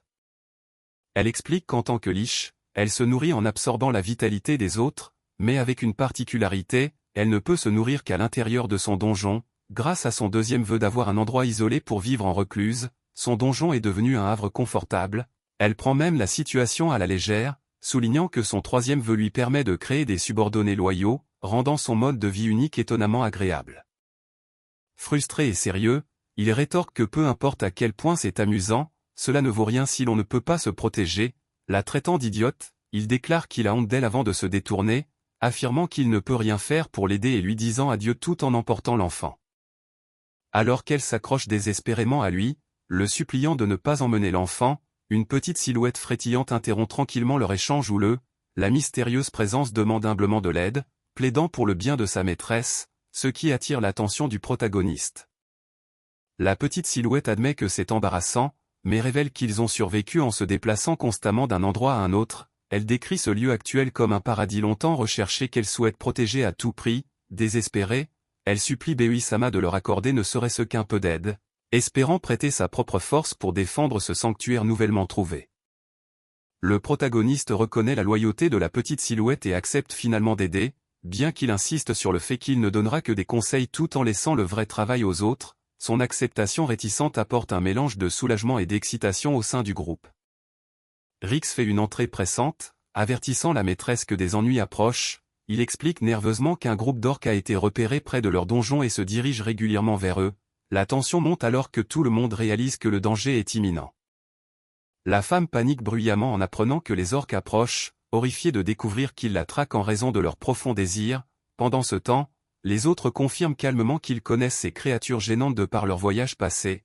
La tension atteint son paroxysme lorsque le protagoniste interpelle Beui de toute urgence.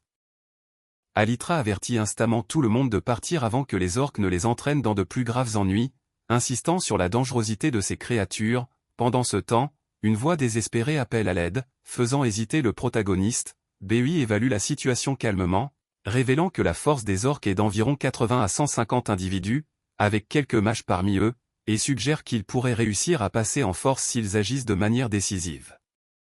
Le protagoniste rassure tout le monde en affirmant qu'il ne se joindra pas directement à la bataille, mais insiste sur le fait qu'il peut tout de même aider d'une manière ou d'une autre. Soudain, un bruit de ferraille retentissant prend tout le monde de court, provoquant une réaction de choc de la part de l'un des membres du groupe.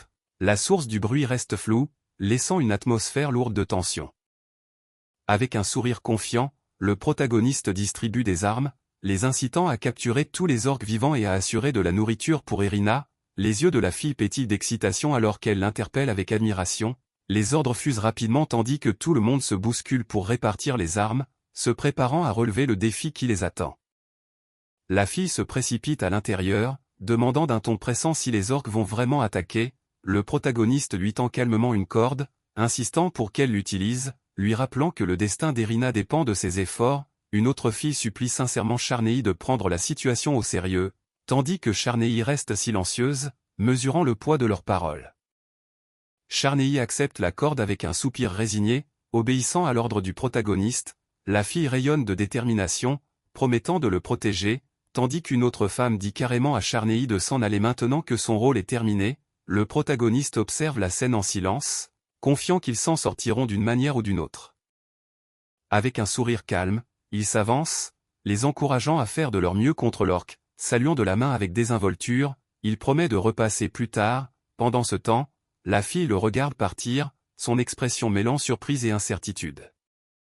Avec un sourire chaleureux et un ton respectueux, elle prend acte des instructions du protagoniste, exprimant sa gratitude et sa volonté de remplir son rôle. Sa confiance sereine témoigne de sa détermination à protéger ceux qui dépendent d'elle. À la tombée de la nuit, le protagoniste pousse un soupir de fatigue, réfléchissant au lien inhabituel qui s'est formé. Marchant aux côtés d'une compagne, il fait remarquer à quel point elle est unique, surpris qu'elle ait réussi à si bien s'entendre avec une liche malgré sa nature de monstre. La fille qui se repose sur son dos cligne des yeux en silence, laissant entrevoir une connexion plus profonde entre eux. Le groupe remarque que le protagoniste s'est enfin réveillé, et l'un d'eux lui demande doucement comment il se sent. Alors que son estomac gargouille bruyamment, il admet avec une expression fatiguée qu'il a faim. Les autres le regardent avec inquiétude, conscient qu'il est encore faible mais prêt à aller de l'avant. Alors que le ciel nocturne scintille au-dessus d'eux, un sourire chaleureux perce à travers la lassitude, offrant un réconfort. La promesse du foyer et des soins qui l'y attendent apporte un espoir rassurant. rappelant aux protagonistes que des amis comme Okan et Chapelet ont préparé quelque chose de spécial pour son retour. Le groupe se prépare à patrouiller dans la forêt, échangeant des adieux joyeux avec ceux qui restent. Pendant ce temps, les filles s'occupent de la lessive, profitant de la journée ensoleillée et discutant de la rapidité avec laquelle les vêtements vont sécher. L'une d'elles s'interrompt, sentant quelque chose d'inhabituel. Les filles remarquent un grand nombre de calèches qui approchent et se demandent qui peut bien arriver. Leur curiosité est satisfaite lorsqu'elles reconnaissent le nouvel arrivant, le marchand Aval, affectueusement appelé « marchand en Tchan ». Le nouvel arrivant salue chaleureusement le groupe, demandant comment se passent les choses. Les hommes répondent de manière décontractée, notant que la compagnie est plus nombreuse cette fois-ci par rapport aux visites précédentes. L'un d'eux encourage le nouvel arrivant à se présenter, mais celui-ci hésite, semblant incertain de la manière de commencer. Saisissant nerveusement sa cravate, le jeune homme se présente rapidement sous le nom de Bac, le petit frère du marchand Aval, se disant honoré de rencontrer tout le monde. Les autres le rassurent, le taquinant en lui disant qu'il n'a pas besoin d'être si formel puisque c'est son premier jour en tant que colporteur. L'un des hommes explique que Bac finira par reprendre l'entreprise, demandant à chacun de le traiter avec gentillesse. Le frère aîné révèle mine de rien qu'il a pris sa retraite du commerce et qu'il prévoit d'ouvrir une boutique dans le village pour y passer le reste de sa vie. Le jeune frère est surpris, se demandant pourquoi il prendrait sa retraite si jeune. Pendant ce temps, un spectateur curieux sent que quelque chose ne va pas et demande discrètement si tout va bien. Le frère aîné révèle nerveusement que la femme joyeuse à ses côtés, Saraniya, est en réalité son épouse. En rougissant, il admet qu'il s'est marié avec elle, surprenant tout le monde, en particulier le jeune frère qui est pris de court par cette nouvelle inattendue. Le jeune frère réagit avec choc et incrédulité à cette annonce soudaine, tandis que le frère aîné reste fermement sur ses positions. Un autre ami applaudit chaleureusement et l'incite à partager de telles bonnes nouvelles plus tôt. Pendant ce temps, d'autres se joignent aux félicitations, bien que certains essaient encore de digérer cette annonce surprenante. Une femme bienveillante invite le trio à se reposer à l'intérieur après leur voyage fatigant, mais l'un des hommes s'éclipse rapidement, invoquant une affaire commerciale importante. Un autre homme accepte afin d'éviter de froisser l'autre partie. Pendant ce temps, le jeune frère demande à Béhuissant de le conduire au centre du village, laissant entendre qu'il y a une question importante dont il doit discuter. Le jeune frère exprime son désir de préparer une surprise pour Aval et Saraniya, sachant qu'ils n'ont pas eu de véritable cérémonie de mariage en raison de leur voyage constant. Il avoue se sentir profondément redevable envers son frère aîné et Saraniya, ce qui le motive à faire quelque chose de spécial pour eux. La conversation révèle sa gratitude sincère et ses intentions attentionnées. Le jeune frère adhère avec enthousiasme à l'idée d'organiser une grande fête, suggérant d'inviter tout le village et même de préparer une robe de mariée. Alors qu'il s'inquiète de trouver quelqu'un capable de confectionner la robe dans un délai aussi court, Tohala arrive avec des rouleaux de tissu, tombant à pic pour se joindre aux préparatifs. Le jeune frère demande d'un ton pressant à Béhu s'il est possible de confectionner une robe de mariée pour aujourd'hui, révélant qu'elle est destinée à la femme d'Aval. Béhu, enthousiaste, agite les rouleaux de tissu qu'elle a apportés, confiante d'avoir l'étoffe parfaite pour le voile. Le frère aîné explique que Béhu est son amie d'enfance et une couturière qualifiée, tandis que le jeune frère se demande qui elle était, ayant manqué l'occasion de la saluer. Alors que le groupe s'apprête à se séparer, le frère aîné conseille à Bac de monter seul la colline pour rejoindre la colonie, tout en recommandant à Béhu de ne pas trop se surmener avant sa transaction commerciale. Avec un accord hésitant, Bac s'en va, poussant le frère aîné à lui demander combien de temps elle compte rester cachée pour Salibury, son expression restant indéchiffrable alors qu'elle se glisse discrètement dans les buissons. Le jeune frère, arborant désormais une nouvelle coiffure, attire l'attention du frère aîné, qui le complimente sur ce changement réussi, cherchant de manière enjouée à obtenir plus de louanges. Le jeune frère sourit avec assurance, tandis que le frère aîné se demande pourquoi il semble si en colère malgré son emploi du temps chargé.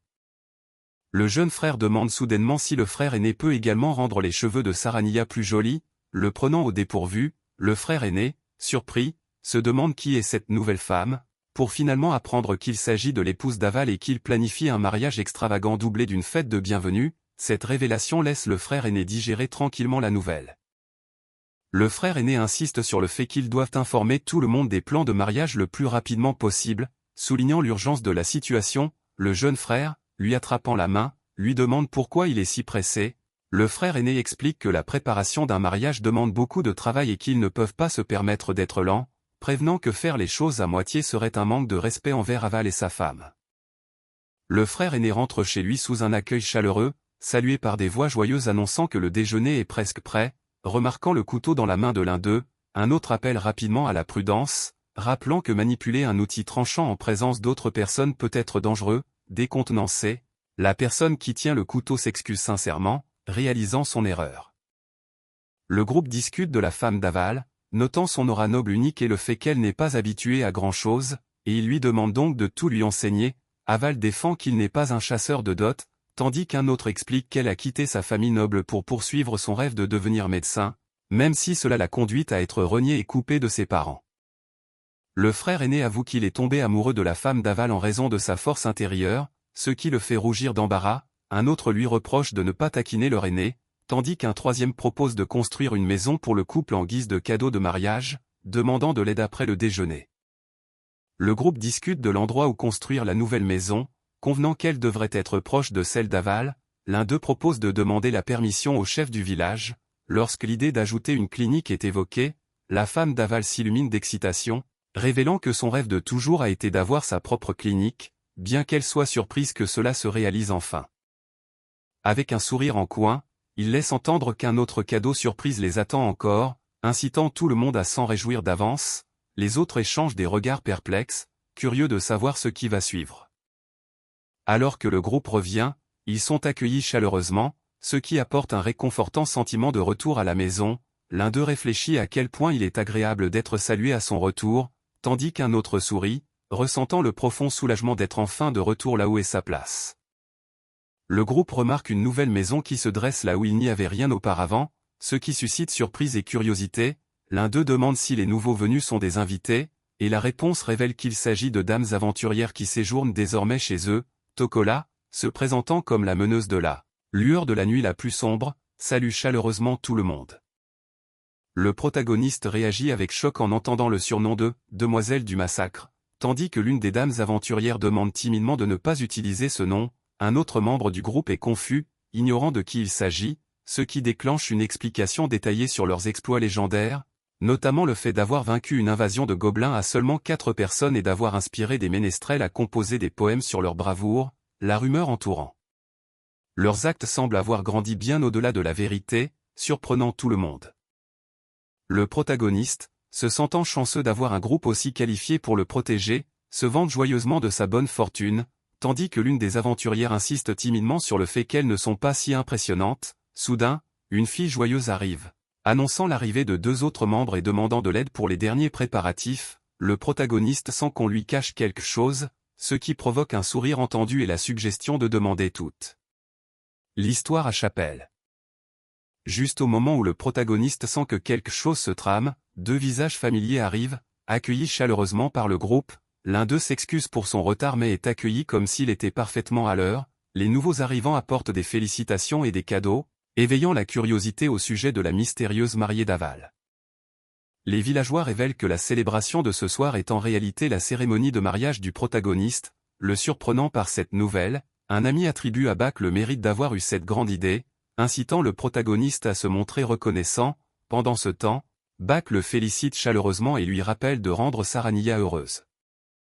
Des larmes montent aux yeux du protagoniste, submergé par l'instant. Un ami le réprimande gentiment, disant qu'il est trop tôt pour pleurer car l'autre rôle principal vient tout juste d'arriver. Le protagoniste se retourne, tenant des fleurs, alors qu'on l'invite à saluer sa mariée, son expression se transformant en un mélange d'émerveillement et d'anticipation. La mariée apparaît gracieusement dans sa superbe robe de mariée, des pétales tombant délicatement autour d'elle comme une douce bénédiction. Son sourire serein rayonne de chaleur et d'amour, remplissant ce moment d'une beauté tranquille et d'une vive émotion. Le protagoniste est submergé de gratitude, peinant à trouver les mots justes pour remercier Bach et tout le village pour leur soutien. Ses amis s'attribuent joyeusement le mérite de leurs efforts, fiers de la magnifique robe traditionnelle et de la fête qu'ils ont organisée. Malgré la charge émotionnelle, ils lui rappellent qu'il est trop tôt pour pleurer puisque la fête de bienvenue reste à venir. Avec un large sourire, l'un des amis rassemble tout le monde, prêt à lancer les festivités. Les jeunes mariés partagent un moment joyeux, entourés de pétales tombants, alors qu'ils se promettent de faire la fête jusqu'au bout de leur force. L'esprit festif est contagieux, promettant une nuit pleine de bonheur et de complicité. La maison étant enfin terminée à peine 4 jours après leur mariage, tout le monde met la main à la pâte pour déballer et organiser. L'équipe se coordonne harmonieusement, décidant de la place de chaque carton au fur et à mesure qu'ils s'installent dans leur nouveau foyer. Ce nouveau départ semble plein de promesses et de chaleur. Alors que les plans pour l'ouverture de la clinique de Sarania à côté de la compagnie commerciale d'Aval restent incertains, un petit accident provoque des excuses confuses. Malgré le désordre, la préoccupation pour le bien-être de Sarania reste prioritaire, et une douce recommandation est faite de ne pas trop en faire tout en continuant à déballer.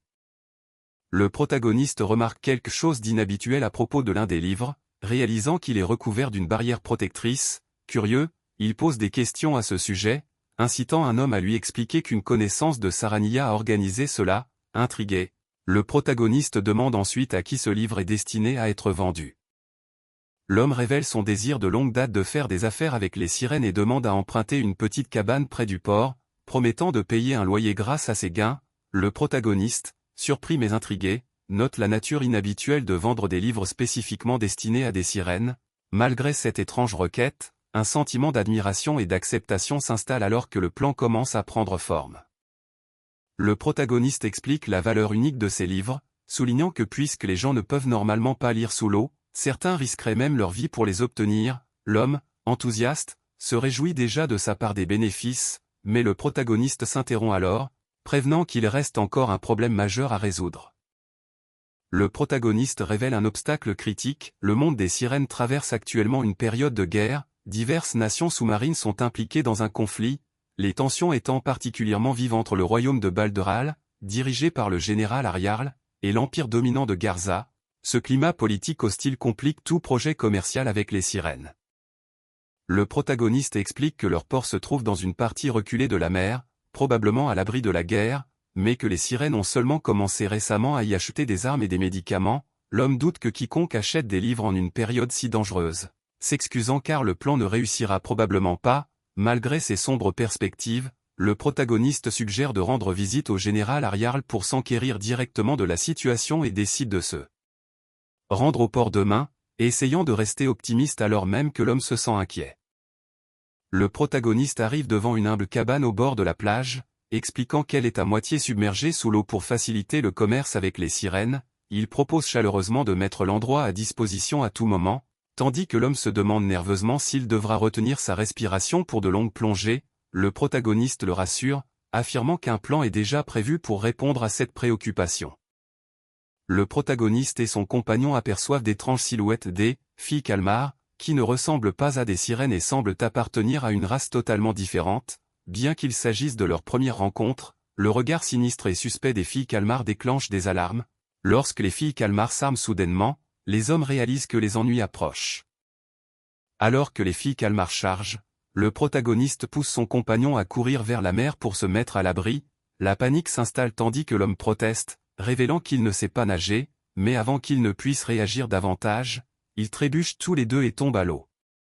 Sous l'eau, l'homme est stupéfait de réaliser qu'il peut réellement respirer, le protagoniste lui expliquant qu'il a lancé une barrière protectrice lui permettant de respirer librement sous la mer. Pendant ce temps, les redoutables filles calmars poursuivent leur traque, ne montrant aucun signe de renoncement. Le protagoniste appelle de toute urgence, guidant son compagnon vers la sécurité alors qu'il navigue dans cette course-poursuite sous-marine. Le protagoniste demande s'il y a un endroit sûr à proximité pour se réfugier, et son compagnon répond rapidement que la résidence du général Ariarl est proche et probablement gardée par des soldats. Soudain, une queue massive s'abat, frappant le protagoniste d'un coup puissant et le laissant étourdi. Le protagoniste, encore hébété par le coup, peine à comprendre ce qui vient de se passer et marmonne de manière confuse. La fille se précipite vers lui, les yeux écarquillés par l'inquiétude en l'appelant par son nom, visiblement soucieuse, elle s'excuse sincèrement, demandant anxieusement s'il est blessé à cause de l'impact. Le protagoniste demande à Jury s'il connaît la sirène qui se trouve avec eux, et Jury la présente joyeusement comme Ursan, la secrétaire privée du général. Le groupe discute rapidement de l'urgence de se cacher à l'intérieur de la résidence du général, mais Jury fait remarquer qu'ils n'ont pas le temps pour des présentations formelles. Malgré la tension, le protagoniste note qu'ils sont toujours poursuivis par les filles calmars, bien que personne d'autre ne semble être en vue. La fille prévient d'un ton pressant le groupe qu'il est trop dangereux de rester, les suppliant de retourner immédiatement sur la terre ferme. Le protagoniste, confus par cette panique soudaine, demande ce qui se passe. Elle explique que l'Empire a récemment envahi les lieux et qu'il recherche actuellement Jury, augmentant ainsi les risques de leur fuite. Le protagoniste demande des clarifications au sujet de l'Empire, cherchant à savoir s'il s'agit du même dont Juri a parlé auparavant. La sirène explique que leur petit pays a réussi à tenir tête aux forces de l'Empire, en grande partie grâce à l'équipement fourni par Juri. Cependant, l'Empire a maintenant découvert cet avantage, ce qui augmente encore plus l'enjeu. Le protagoniste réalise que l'Empire le traque en tant que source de cet équipement puissant, il note l'absence du général, soupçonnant que sans lui, l'ennemi a réussi à progresser jusqu'ici. Pendant ce temps, la sirène, les larmes coulant sur son visage, confesse son échec à protéger la zone qui lui avait été confiée, se qualifiant de pitoyable. Le protagoniste tente de réconforter la sirène, l'incitant à arrêter de pleurer et la rassurant sur le fait que la situation n'est pas si grave. Soudain, il fait preuve de détermination, suggérant qu'il leur suffit de chasser les soldats de l'Empire. La sirène, choquée et inquiète, le supplie d'abandonner ce plan, l'avertissant que l'ennemi compte plus de 100 soldats et que même sa force pourrait ne pas suffire. Le protagoniste révèle calmement qu'il n'a jamais eu l'intention d'affronter les soldats de l'Empire de front. Il demande aux autres de lui faire confiance, bien qu'il prévienne que le plan sera dangereux et insiste pour qu'il se cache. La sirène se demande nerveusement ce qu'il a réellement l'intention de faire, tandis qu'un nouveau personnage, Aval, se présente comme marchand. Aval rassure le groupe, expliquant qu'il connaît le protagoniste depuis longtemps et qu'il peut facilement comprendre son état d'esprit. Il dit avec confiance à la sirène de ne pas s'inquiéter, convaincu que le protagoniste réussira dans tout plan qu'il a entrepris. Le protagoniste ordonne à ses alliés de détruire toutes les caches d'armes et les coffres-forts qu'ils trouveront, tout en confisquant la nourriture et les médicaments, les prévenant de tuer quiconque résisterait. En réfléchissant à leurs tactiques impitoyables, il marmonne qu'ils agissent vraiment comme des bandits, puis, d'un ton calme mais direct, il s'adresse à l'une des figures aux allures de bandit en la saluant. Les bandits sont stupéfaits de voir un humain parmi eux, chuchotant avec incrédulité qu'il pourrait être celui qui leur fournit leurs armes. Le protagoniste s'avance avec assurance, les avertissant de partir immédiatement sous peine de souffrir. Un soldat, serrant fermement sa lance, le défie avec colère pour avoir méprisé la fière armée de l'Empire. Le soldat s'élance vers l'avant, hurlant une menace féroce, mais le protagoniste reste calme, soupirant face à leur agressivité. Soudain, un filet chatoyant piège les attaquants, les laissant stupéfaits et confus. La panique se répand alors qu'ils réalisent leur désavantage, appelant désespérément à la retraite. D'un lancer rapide et habile, le protagoniste jette un grand filet, piégeant les attaquants sans effort. Il sourit avec assurance, visiblement ravi de la capture, et fait une remarque sur l'impressionnant butin qu'ils ont sécurisé. Le protagoniste réfléchit à ce qu'il doit faire des ennemis capturés, murmurant même l'idée de les manger. Au grand étonnement de ses compagnons, cachés à proximité, deux observateurs surprennent les dures paroles du protagoniste et l'accusent de les voir comme des barbares, le qualifiant de démons. L'un tente d'ignorer l'insulte, suggérant que le protagoniste ne fait que taquiner comme un gamin, tandis que l'autre admet n'avoir jamais réalisé à quel point ils étaient perçus sévèrement. Les ennemis capturés reçoivent l'ordre d'être jetés en prison, laissant leur châtiment à la discrétion du général. Alors que le soleil commence à se coucher, le groupe décide d'en rester là pour la journée, avec un rappel léger d'arrêter les mauvaises blagues. Soudain, une sirène attire l'attention d'Aval, l'alertant qu'il a fait tomber quelque chose. La sirène est étonnée de découvrir un livre sous l'eau, s'émerveillant de cette trouvaille rare. Le protagoniste explique qu'il avait l'intention de le vendre aux sirènes, ce qui la surprend. Deux compagnons la rassurent sur le fait que le marchand ne leur veut aucun mal et l'encouragent à se lier d'amitié avec lui. Le protagoniste propose son aide pour rassembler des matériaux provenant de la surface, insistant sur le fait qu'aucun paiement n'est nécessaire. La sirène hésite, reconnaissant que cette aide serait précieuse, tandis qu'il la rassure en disant que puisqu'ils vont se voir pendant un certain temps, c'est tout naturel. Avec un sourire chaleureux, il admet qu'il ne peut pas laisser seule une personne en difficulté. Une remarque taquine prend la sirène au dépourvu, l'avertissant de mettre un frein à ses sentiments puisque le marchand est déjà marié. Décontenancée, elle nie rapidement de telles pensées, le traitant d'« imbécile » de gêne, tandis que leurs compagnons observent la scène, intrigués par cet échange soudain. Inquiète des dangers, l'elfe remet en question la décision du protagoniste de pénétrer à nouveau dans cet étrange donjon. Calmement, il explique sa promesse de les aider et insiste sur le fait qu'il est tout à fait logique de les protéger jusqu'à ce qu'ils puissent se défendre par eux-mêmes. Malgré l'avertissement, il reste résolu, sirotant sa boisson d'un air pensif. Malgré sa peur, le jeune garçon insiste pour se joindre à ce voyage dangereux, déterminé à affronter ses angoisses de front. Serrant le poing, il déclare son désir de devenir plus fort. faisant preuve d'une détermination qui surprend son entourage. Le protagoniste l'observe avec un sourire approbateur, saluant le courage du garçon. L'elfe félicite chaleureusement le garçon, l'appelant son petit frère, tandis que le garçon jure de faire de son mieux. Le protagoniste s'inquiète du fait qu'ils ne soient que deux et décide de se joindre également au voyage, confiant leur sécurité à l'elfe. Pendant ce temps, une femme réagit avec de grands yeux en spirale, visiblement dépassée par les plans qui se dessinent. La femme fait irruption, débordante d'excitation et bavant en saluant le groupe, au grand désarroi de ces derniers, malgré leurs protestations, elle avoue sans vergogne son excitation perverse en voyant le garçon, retrouvant un peu son calme. Elle s'excuse et révèle qu'elle apporte des nouvelles importantes concernant un moyen de les protéger de leurs ennemis. Le protagoniste exhorte gentiment la femme surexcitée à se calmer alors qu'elle demande avec empressement quel est ce plan brillant. Il explique la stratégie, d'abord, construire une ville souterraine, puis établir un pays centré autour d'elle, et enfin, confier à Irina le rôle de roi de cette nouvelle nation. Irina écoute attentivement, son expression passant de la surprise à la contemplation. Le groupe assimile l'idée de voir Irina devenir roi, manifestant une certaine confusion et de l'hésitation. Le protagoniste explique qu'en élevant du bétail ou en cultivant des terres, ils pourront gagner de l'argent grâce au commerce, qui servira ensuite à renforcer leur défense. Il révèle son plan de creuser un tunnel jusqu'au port pour vendre leurs récoltes, demandant si faire affaire avec des sirènes leur pose un problème, et les assurant que cela leur évitera de craindre les attaques ennemies. Le groupe réagit avec surprise et curiosité à l'idée de traiter avec des sirènes. L'un des membres s'enthousiasmant face à ce projet fantastique. Le protagoniste leur rappelle que creuser le tunnel reste la priorité absolue, tandis que la femme excitée s'engage avec ardeur à faire de son mieux. Il se tourne ensuite doucement vers Irina, lui expliquant qu'elle va suivre un entraînement intensif afin de se préparer à travailler en dehors de la ville souterraine. Le protagoniste insiste sur le fait qu'il est temps pour elle de s'en remettre à sa propre force, l'encourageant à cesser de dépendre des autres. Elle proteste nerveusement, craignant qu'en tant que morte vivante, l'exposition à la lumière du soleil ne la réduise en cendres, rendant impossible tout travail à l'extérieur. Calmement, il rétorque qu'elle n'a qu'à travailler après le coucher du soleil, la laissant stupéfaite et sans voix.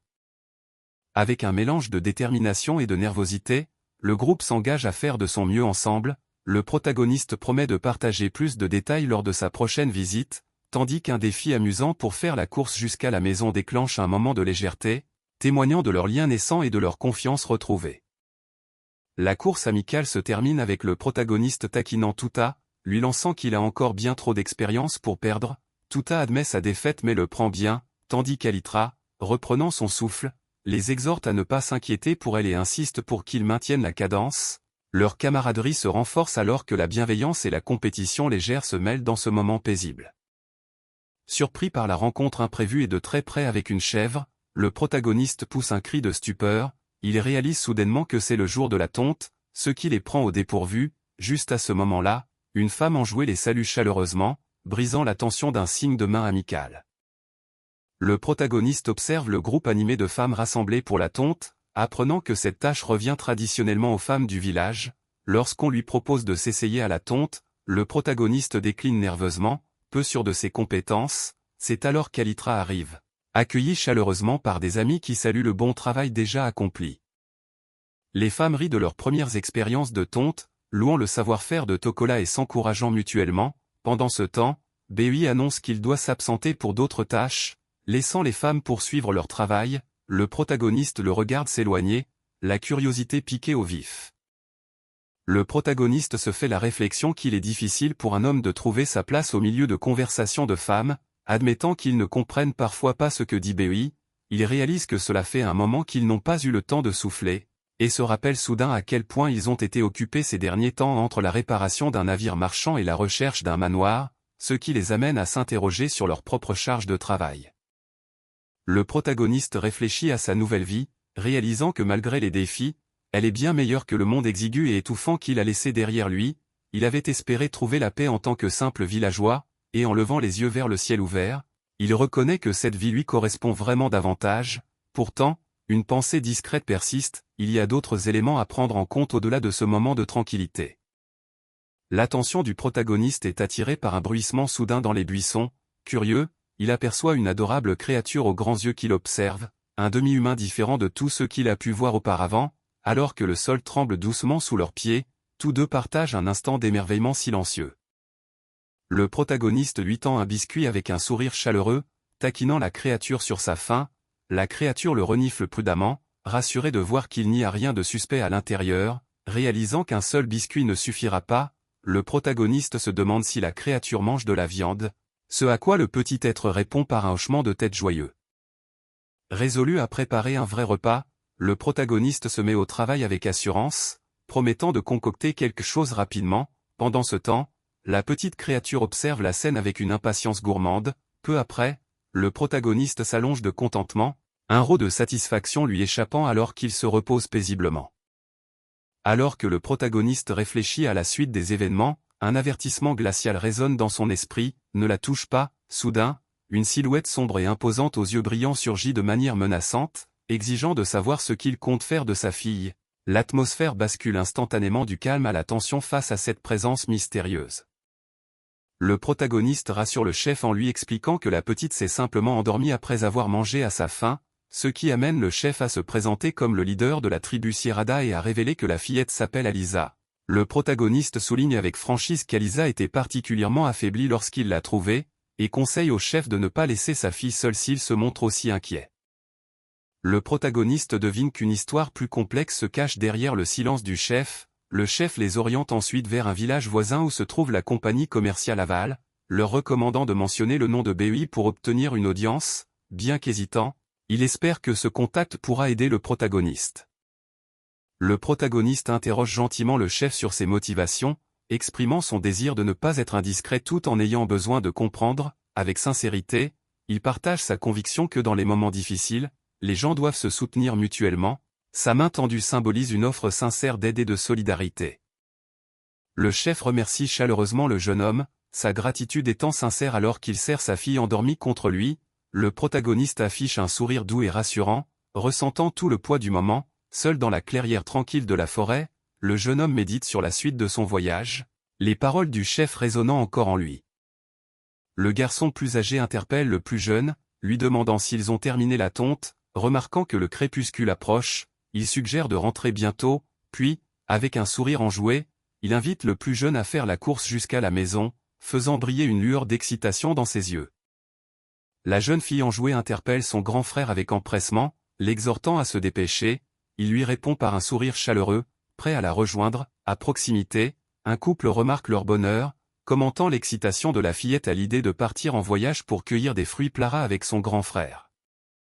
La curiosité de la jeune fille se réveille alors qu'elle pose des questions sur le fruit Plara et exprime son désir d'essayer d'en faire de la confiture. Le grand frère explique que le fruit est acide mais délicieux sous forme de confiture, et révèle qu'il pousse sur une île déserte. Lorsqu'on l'interroge sur la manière dont ils s'y rendront, il laisse entendre qu'ils ont un autre moyen que de voler grâce à la magie, laissant tout le monde intrigué. Soudain, un immense dragon apparaît, surprenant tout le monde. Le grand frère explique qu'il demande habituellement au dragon de transporter les charges lourdes, et que lorsqu'il se rend sur l'île déserte, il voyage sur son dos. Le couple observe la scène avec stupeur, émerveillé par ce mode de transport inattendu. La fillette presse son grand frère de se dépêcher, incapable de contenir son excitation alors qu'il se prépare à partir. Il sourit chaleureusement, assurant au couple qu'ils se reverront plus tard. Tandis qu'ils s'envolent sur le dos du dragon, le couple les regarde d'un air pensif, faisant la remarque que les enfants ne connaissent pas la peur. Atterrissant enfin sur l'île, le grand frère avertit Chapelle de rester vigilante, lui rappelant que des dangers inconnus pourraient rôder. Excitée mais prudente, elle accepte avec empressement de rester sur ses gardes alors qu'il pose le pied sur cette terre inconnue. Le grand frère se fait discrètement la réflexion qu'elle est devenue très vive, tout en se demandant comment gérer son tempérament de garçon manqué. Soudain, leur attention est attirée par un bruissement mystérieux dans les buissons, ce qui pousse la jeune fille à pointer du doigt l'endroit en demandant ce que cela pourrait être. Inquiet, le grand frère l'interpelle, préoccupé et prêt à faire face à tout ce qui pourrait surgir. Le protagoniste repère un sous-marin partiellement dissimulé dans l'eau et l'identifie avec hésitation. Il commence à réaliser que d'étranges objets sont éparpillés aux alentours, des choses qui n'ont visiblement pas leur place dans ce monde. En compagnie de la jeune fille, il se demande si quelqu'un a fait de cette île mystérieuse son foyer. Soudain, une voix tendue leur ordonne de ne plus bouger, une arme pointée directement sur le protagoniste. Les intrus exigent de savoir qui ils sont et ce qu'ils font sur l'île, leur suspicion étant évidente. Le grand frère se place protecteur devant la jeune fille, un sourire en coin, et réplique « C'est plutôt à moi de vous le demander », tandis que la jeune fille reste tranquillement derrière lui. Le grand frère rétorque sèchement, disant à l'intrus de mettre des vêtements avant de pointer une arme sur eux. Le protagoniste, décontenancé mais cherchant à apaiser la situation, présente de sincères excuses pour sa grossièreté précédente. Le protagoniste se présente nerveusement sous le nom de Bandou Takeru, un japonais de 16 ans originaire de la Terre, tout en doutant que l'autre comprenne sa situation. Il révèle ensuite qu'il est lui aussi une personne réincarnée, vivant dans ce monde comme un villageois nommé Bei. Le grand frère, intrigué, lui demande ce qu'il entend par là, confirmant ainsi ses soupçons. Le grand frère réagit avec enthousiasme en apprenant que le protagoniste vient également de la Terre, l'invitant à abandonner le ton formel puisqu'ils ont environ le même âge. Le protagoniste le confirme timidement, expliquant qu'il a réussi à survivre sur l'île grâce à des rations provenant de son sous-marin. Pendant ce temps, la jeune fille appelle son grand frère avec insistance, lui demandant si elle peut monter dans le sous-marin. Le grand frère accepte de laisser la jeune fille visiter l'intérieur du sous-marin. Pour son plus grand plaisir, il l'avertit de ne pas utiliser la magie et de ne rien casser à l'intérieur, et elle promet sagement de bien se comporter. Pendant ce temps, le grand frère réfléchit à l'existence de la magie dans ce monde et s'interroge sur les autres vœux du protagoniste, laissant entendre qu'il aurait peut-être demandé quelque chose de différent s'il avait su. Le protagoniste révèle qu'il a utilisé ses vœux pour équiper son sous-marin d'une fonction de réparation automatique et d'un ensemble complet d'équipements, mais admet qu'il ne peut pas utiliser la fonction de réparation bien que le sous-marin dispose de suffisamment d'électricité et de carburant. Le grand frère trouve cela étrange, d'autant plus que cette puissance est censée provenir de Dieu, et se demande pourquoi il ne peut pas y accéder. Le protagoniste confirme que son corps ne peut absolument pas utiliser la magie, probablement parce qu'il s'agit du même corps que dans sa vie antérieure. Le protagoniste essaie d'attirer l'attention du grand frère, mais leur concentration s'altère lorsque le sous-marin s'élève soudainement dans les airs. Le grand frère est sous le choc, tandis qu'une jeune fille nommée Chapelle salue joyeusement en Chan, pour se faire aussitôt réprimander pour avoir utilisé la magie malgré l'avertissement précédent. Chapelle explique avec excitation que le sous-marin s'est mis à flotter lorsqu'elle a injecté du mana comme cela lui avait été indiqué. Émerveillé par le spectacle, le grand frère et le protagoniste observent le sous-marin se déplacer et se réparer de lui-même grâce à la magie, confirmant qu'il a bel et bien besoin d'énergie magique pour fonctionner. Le protagoniste rumine avec amertume la dure réalité, tous ses efforts lui semblent vains puisqu'il est incapable d'utiliser la magie. Il reconnaît la vérité, à savoir que ce monde repose fondamentalement sur la magie, et regrette de ne pas s'en être rendu compte plus tôt, surtout avant de formuler tous ses vœux. Assis seul, il se demande comment les choses auraient pu se passer s'il y avait réfléchi davantage. Une voix rassurante vient rompre le désespoir du protagoniste, lui suggérant qu'il est trop tôt pour abandonner. Un inconnu confiant lui sourit chaleureusement, lui disant qu'il a de la chance de les avoir rencontrés ici. Porté par un nouvel espoir, l'inconnu propose qu'ils s'échappent ensemble de cette île déserte. L'inconnu encourage le protagoniste avec un sourire radieux, lui rappelant que le monde est bien plus vaste qu'il ne l'imaginait et l'exhortant à ne pas baisser les bras maintenant. Pendant ce temps, le grand frère interpelle l'inconnu, marquant un moment de complicité au milieu de cette atmosphère pleine d'espoir. L'inconnu invite chaleureusement le protagoniste à loger chez eux ce soir, en guise de remerciement pour leur avoir permis d'explorer le sous-marin. Surpris mais touché, le protagoniste exprime discrètement sa gratitude, un léger sourire apparaissant alors que l'espoir commence à renaître. Le groupe arrive dans une maison chaleureuse sous un ciel nocturne étoilé, accueilli avec bienveillance par une famille joyeuse. Le protagoniste est présenté sous le nom de Takeru, et les sourires accueillants apaisent la tension. Remarquant son épuisement, la gentille maîtresse de maison lui suggère de se détendre en prenant un bain, lui offrant un moment de réconfort après leur voyage. Soudain, une voix paniquée lance un appel urgent, captivant l'attention de tout le monde. Le protagoniste, surpris, demande rapidement ce qui ne va pas. L'inconnu insiste pour qu'il se rende immédiatement à la boutique, les avertissant d'un problème sérieux. Le groupe se rassemble en hâte à l'extérieur de la maison sous le ciel étoilé, les voix pressantes et pleines d'anticipation. Une femme s'exclame avec enthousiasme qu'elle a amené Bei, incitant tout le monde à le préparer rapidement. Pendant ce temps, une patte se pose sur l'herbe, laissant deviner l'invité qui attend l'arrivée de Bei. Le mystérieux visiteur, le visage en partie plongé dans l'ombre, sollicite humblement leur aide, exprimant une dépendance désespérée envers leur bienveillance. Le protagoniste écoute attentivement, incitant le visiteur à expliquer la situation avant d'entreprendre la moindre action. Dehors, sous le ciel nocturne, le visiteur supplie ardemment pour leur salut, la gravité de sa requête pesant lourdement dans l'air. Le visiteur raconte comment leur ville natale a été attaquée par des orques il y a plusieurs jours, les contraignant à fuir et à se séparer.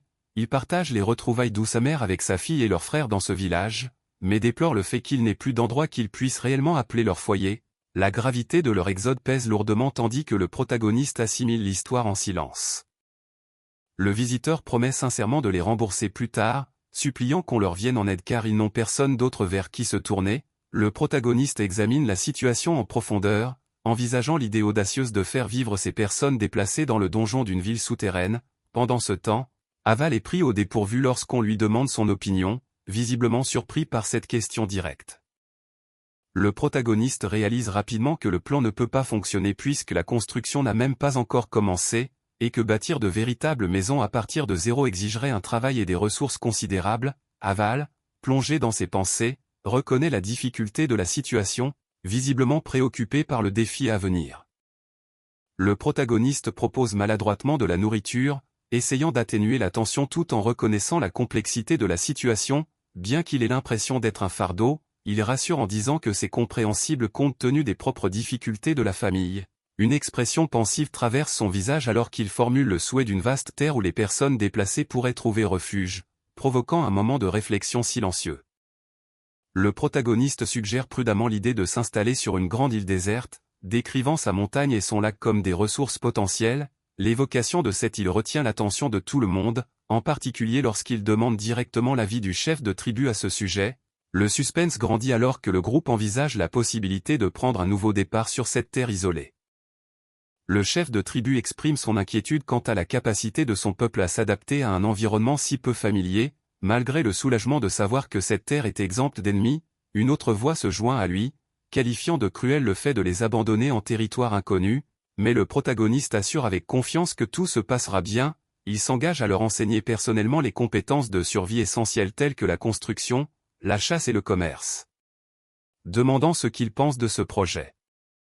Avec un sourire confiant, le protagoniste pose une question audacieuse, la tribu Sierada sera-t-elle celle qui partira à la conquête de cette île déserte? Son ton plein d'espoir les invite à imaginer les perspectives d'un nouveau départ. La lumière du matin filtre à travers les arbres alors que le protagoniste se réveille lentement, s'étirant et bâillant, une voix douce le salue, lui demandant s'il a bien dormi. Tout en portant un panier de fruits frais, il suggère de retrouver les autres après le petit déjeuner, laissant entendre qu'il a quelque chose d'important à partager. Un jeune homme enjoué s'avance, se présentant sous le nom de Bei, un villageois, et salue chaleureusement tout le monde. Il se prépare à expliquer le projet de frontière de l'île déserte, captivant l'attention d'une foule curieuse. Pendant ce temps, deux autres personnes échangent des regards dubitatifs, ne sachant que penser de cette annonce soudaine. Le doute persiste parmi les villageois alors que l'un d'eux demande si l'île est vraiment habitable, exprimant une hésitation à accepter pleinement le projet. Le protagoniste prend note de leurs préoccupations et invite tout le monde à adresser ses questions à un jeune homme à proximité, promettant de fournir plus de détails sur cette île mystérieuse. Pris de court par cette demande soudaine, le jeune homme hésite, se sentant dépassé. Sa compagne le rassure, l'encourageant à simplement partager son expérience personnelle de l'île. Alors que la foule se rassemble attentivement, le jeune homme est invité à commencer avec douceur, le poids du moment pesant sur ses épaules. Le jeune homme commence nerveusement à partager son expérience, admettant qu'il n'a rencontré aucun danger ni aucune créature dangereuse sur l'île. Il décrit le paysage naturel de l'île et des montagnes, un lac, de la forêt et la mer et souligne la nécessité de construire son propre abri. Malgré les défis, il rassure la foule en précisant que l'île offre de nombreuses plantes comestibles et du poisson. Le jeune homme conclut prudemment que l'île est habitable tant que l'on s'y habitue. Une autre figure rassure la foule avec enthousiasme, insistant sur le fait qu'il n'y aura ni problème ni envahisseur sur l'île, présentant cela comme une opportunité favorable. Cependant, des murmures d'inquiétude s'élèvent parmi les gens, mal à l'aise à l'idée de vivre près de la mer pour la première fois.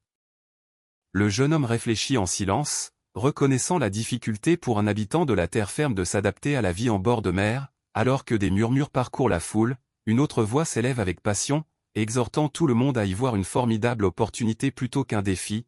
La tension entre la peur et l'espoir pèse lourdement dans l'air. La foule est invitée à voir son nouveau foyer comme un refuge paisible, un endroit où ils pourront enfin vivre sans crainte. Bien qu'il n'ait jamais vécu sur une île auparavant, le jeune homme reconnaît l'incertitude mais choisit de faire confiance à la suggestion de Bei, la détermination brillant dans ses yeux. il décide de tenter sa chance dans ce nouveau départ. Avec un plaidoyer féroce, le chef de tribu exhorte tout le monde à lui faire confiance et à le suivre pour le moment. Inspirés par sa détermination, les villageois reprennent courage, leurs yeux brillants d'espoir alors qu'ils jurent de faire de leur mieux ensemble, unis, ils se rallient à la vision de restaurer la grandeur de leur tribu Sierrada. Le jeune homme complimente le chef pour son discours passionné, ce qui fait rougir ce dernier, qui admet modestement que cela faisait longtemps qu'il n'avait pas parlé avec autant de ferveur. La conversation s'oriente vers des questions pratiques, le chef expliquant que tout le monde doit d'abord apprendre à nager avant de discuter de la suite des événements. Lorsqu'on lui demande s'ils peuvent voir l'île immédiatement, il suggère de demander à Takeru de les y emmener, provoquant une réaction de surprise chez Takeru lui-même.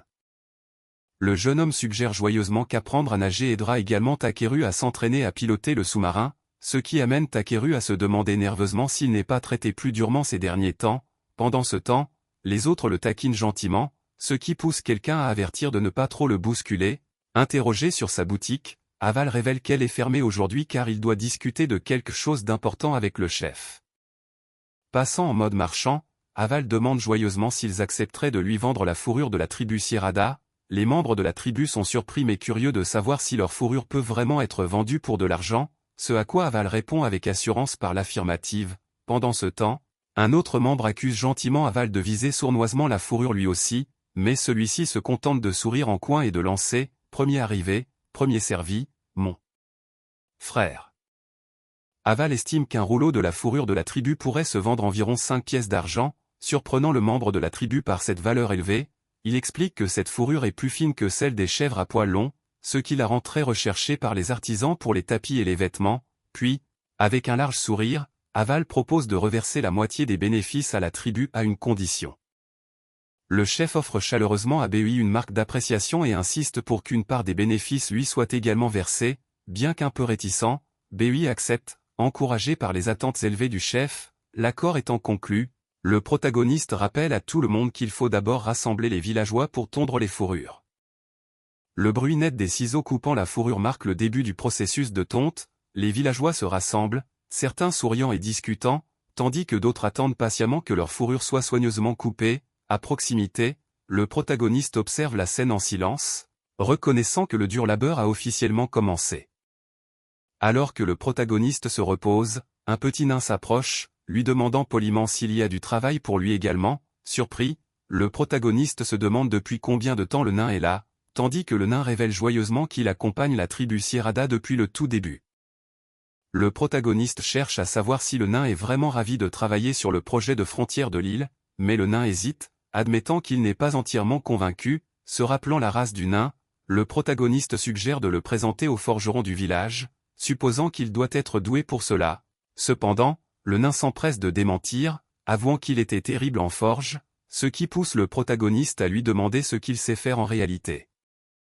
Le nain révèle avec fierté qu'il est artisan du cuir, affirmant avec assurance qu'il a fabriqué lui-même tout ce qu'il porte et que c'est très robuste. La surprise du protagoniste grandit lorsqu'il réalise que le nain sait travailler le cuir et d'autres matériaux. Leur conversation s'interrompt tandis que le protagoniste examine attentivement le nain, curieux de ses compétences. Le nain admet humblement que le travail du cuir est la seule compétence qu'il possède et demande instamment au protagoniste de lui trouver du travail. Bien que le protagoniste regrette qu'il n'y ait pas d'atelier de cuir à proximité, il rassure le nain avec confiance, persuadé que son talent saura attirer de nombreuses personnes ayant besoin de ses services. Le nain écoute en silence, un peu découragé mais plein d'espoir. Le protagoniste révèle qu'il possède un stock de cuir non traité dans son entrepôt, laissant entrevoir un projet. Avec un sourire chaleureux, il demande au nain s'il accepterait de devenir son artisan du cuir personnel. Le nain, pris de court, répète le mot « personnel » avec surprise, visiblement touché par la proposition. Le protagoniste assure au nain qu'il sera rémunéré pour son travail et propose même de lui construire une maison pour lui et sa famille si nécessaire. Submergé par l'émotion, le nain demande avec hésitation s'il est vraiment correct de recevoir une telle gentillesse. Avec une expression calme et sincère, le protagoniste confirme fermement son offre. Avec une profonde détermination, le protagoniste déclare fermement « Parce que, c'est toi que je veux ». Le nain, bouleversé, commence à rougir intensément, tandis que les badauds à proximité observent la scène dans un silence de stupeur, pris de court par la sincérité du moment. Le nain, désormais pleinement résolu et rougissant, accepte la proposition avec enthousiasme, déclarant qu'il deviendra l'artisan du cuir personnel du protagoniste. Le protagoniste répond avec une détermination ardente, prêt à se mettre au travail. Pendant ce temps, un témoin observe l'échange, perplexe devant l'emportement soudain du nain, mais balaie rapidement cela en se disant que cela ne vaut pas la peine de s'inquiéter. De retour chez lui, le protagoniste pousse un soupir de soulagement, admettant que la pression de veiller à la sécurité de tout le monde pendant le voyage en sous-marin était éprouvante. Malgré le stress, il reconnaît que c'était une expérience précieuse. Une compagne enjouée l'accueille chaleureusement, impatiente de savoir comment cela s'est passé. Alors que le soleil se couche sur la vaste mer, les deux amis s'asseyent ensemble, songeant à l'avenir. L'un exprime un désir croissant d'explorer le grand océan et de découvrir davantage le monde par lui-même, l'autre l'écoute avec bienveillance, comprenant ce besoin d'aventure et de nouvelles expériences au-delà de l'horizon. L'homme plus âgé s'emporte soudainement, avertissant le jeune homme que la réalité est bien plus complexe qu'il ne l'imagine. Il explique qu'avant même de prendre la mer, le protagoniste doit réunir un équipage, comprenant des hommes forts pour repousser les pirates et un cuisinier pour nourrir tout le monde, puis, avec un air sérieux, il souligne que le jeune homme manque de bon sens élémentaire concernant le monde auquel il s'apprête à faire face. L'homme plus âgé appuie fermement sur le front du jeune homme, l'avertissant que ce serait un désastre si le capitaine était un idiot ignorant. Le protagoniste est pris de court, balbutiant de surprise, avec un sourire confiant. L'homme plus âgé déclare qu'ils se rendront en ville demain pour commencer à se préparer correctement. Avec un sourire chaleureux, l'homme plus âgé mentionne négligemment qu'il a des affaires à régler en ville demain et suggère qu'il pourrait tout aussi bien accompagner le jeune homme. Le protagoniste est pris de court, le regardant fixement avec surprise. Malgré son choc, un petit sourire amusé se dessine alors qu'il laisse échapper un léger rire. Pris par l'intensité du moment, le jeune homme rit de bon cœur, son sourire éclatant et insouciant sous le ciel du soir, sa joie authentique transparaît, révélant un désir simple de mordre à belles dents dans la vie. L'apprenti enjoué annonce avec enthousiasme l'achèvement de la tâche, impatient de recevoir une approbation. Le protagoniste hésite, mal à l'aise à l'idée d'accepter des vêtements qui ont l'air si chers. Le mentor le rassure avec un sourire chaleureux, lui expliquant que les matériaux proviennent de son propre entrepôt et louant le savoir-faire exceptionnel de l'artisan, ce qui donne aux vêtements une apparence plus coûteuse qu'ils ne le sont en réalité. Alors qu'il se prépare à se rendre en ville, les villageois enjoués rappellent au protagoniste de revenir à temps et lui demandent des souvenirs. Malgré une légère hésitation, il accepte avec un sourire poli, prêt à s'engager dans cette nouvelle étape du voyage. Le groupe se met en route sous les regards attentifs et les vœux chaleureux de ceux qui restent. Une brise légère fait bruire les feuilles autour de lui alors qu'il se tient tranquillement, perdu dans ses pensées. Son expression est calme mais teintée d'une subtile mélancolie, reflétant le poids du voyage à venir. Pendant un instant, il ferme les yeux, rassemblant ses forces avant d'aller de l'avant. La conversation tourne autour de la solitude ressentie après le départ de BEI, mais le protagoniste nie fermement éprouver cela. Un autre membre du groupe fait remarquer que BEI a enfin trouvé un ami de son âge, quelqu'un à qui il pouvait véritablement ouvrir son cœur, montrant ainsi un rare aperçu de vulnérabilité. Le groupe avance en silence, le poids de leurs pensées planant sous le ciel paisible. Au poste de contrôle de la ville de Varial, un jeune homme enjoué nommé Vibel Fakfini se présente, expliquant qu'il est là pour acheter et faire le plein de provisions, accompagné d'un compagnon qui l'aide à porter ses affaires. L'agent le reconnaît comme le « garçon aux achats en gros » et commande son retour cette année. Surpris, le compagnon se demande pourquoi il a accepté d'aider sans en connaître les détails.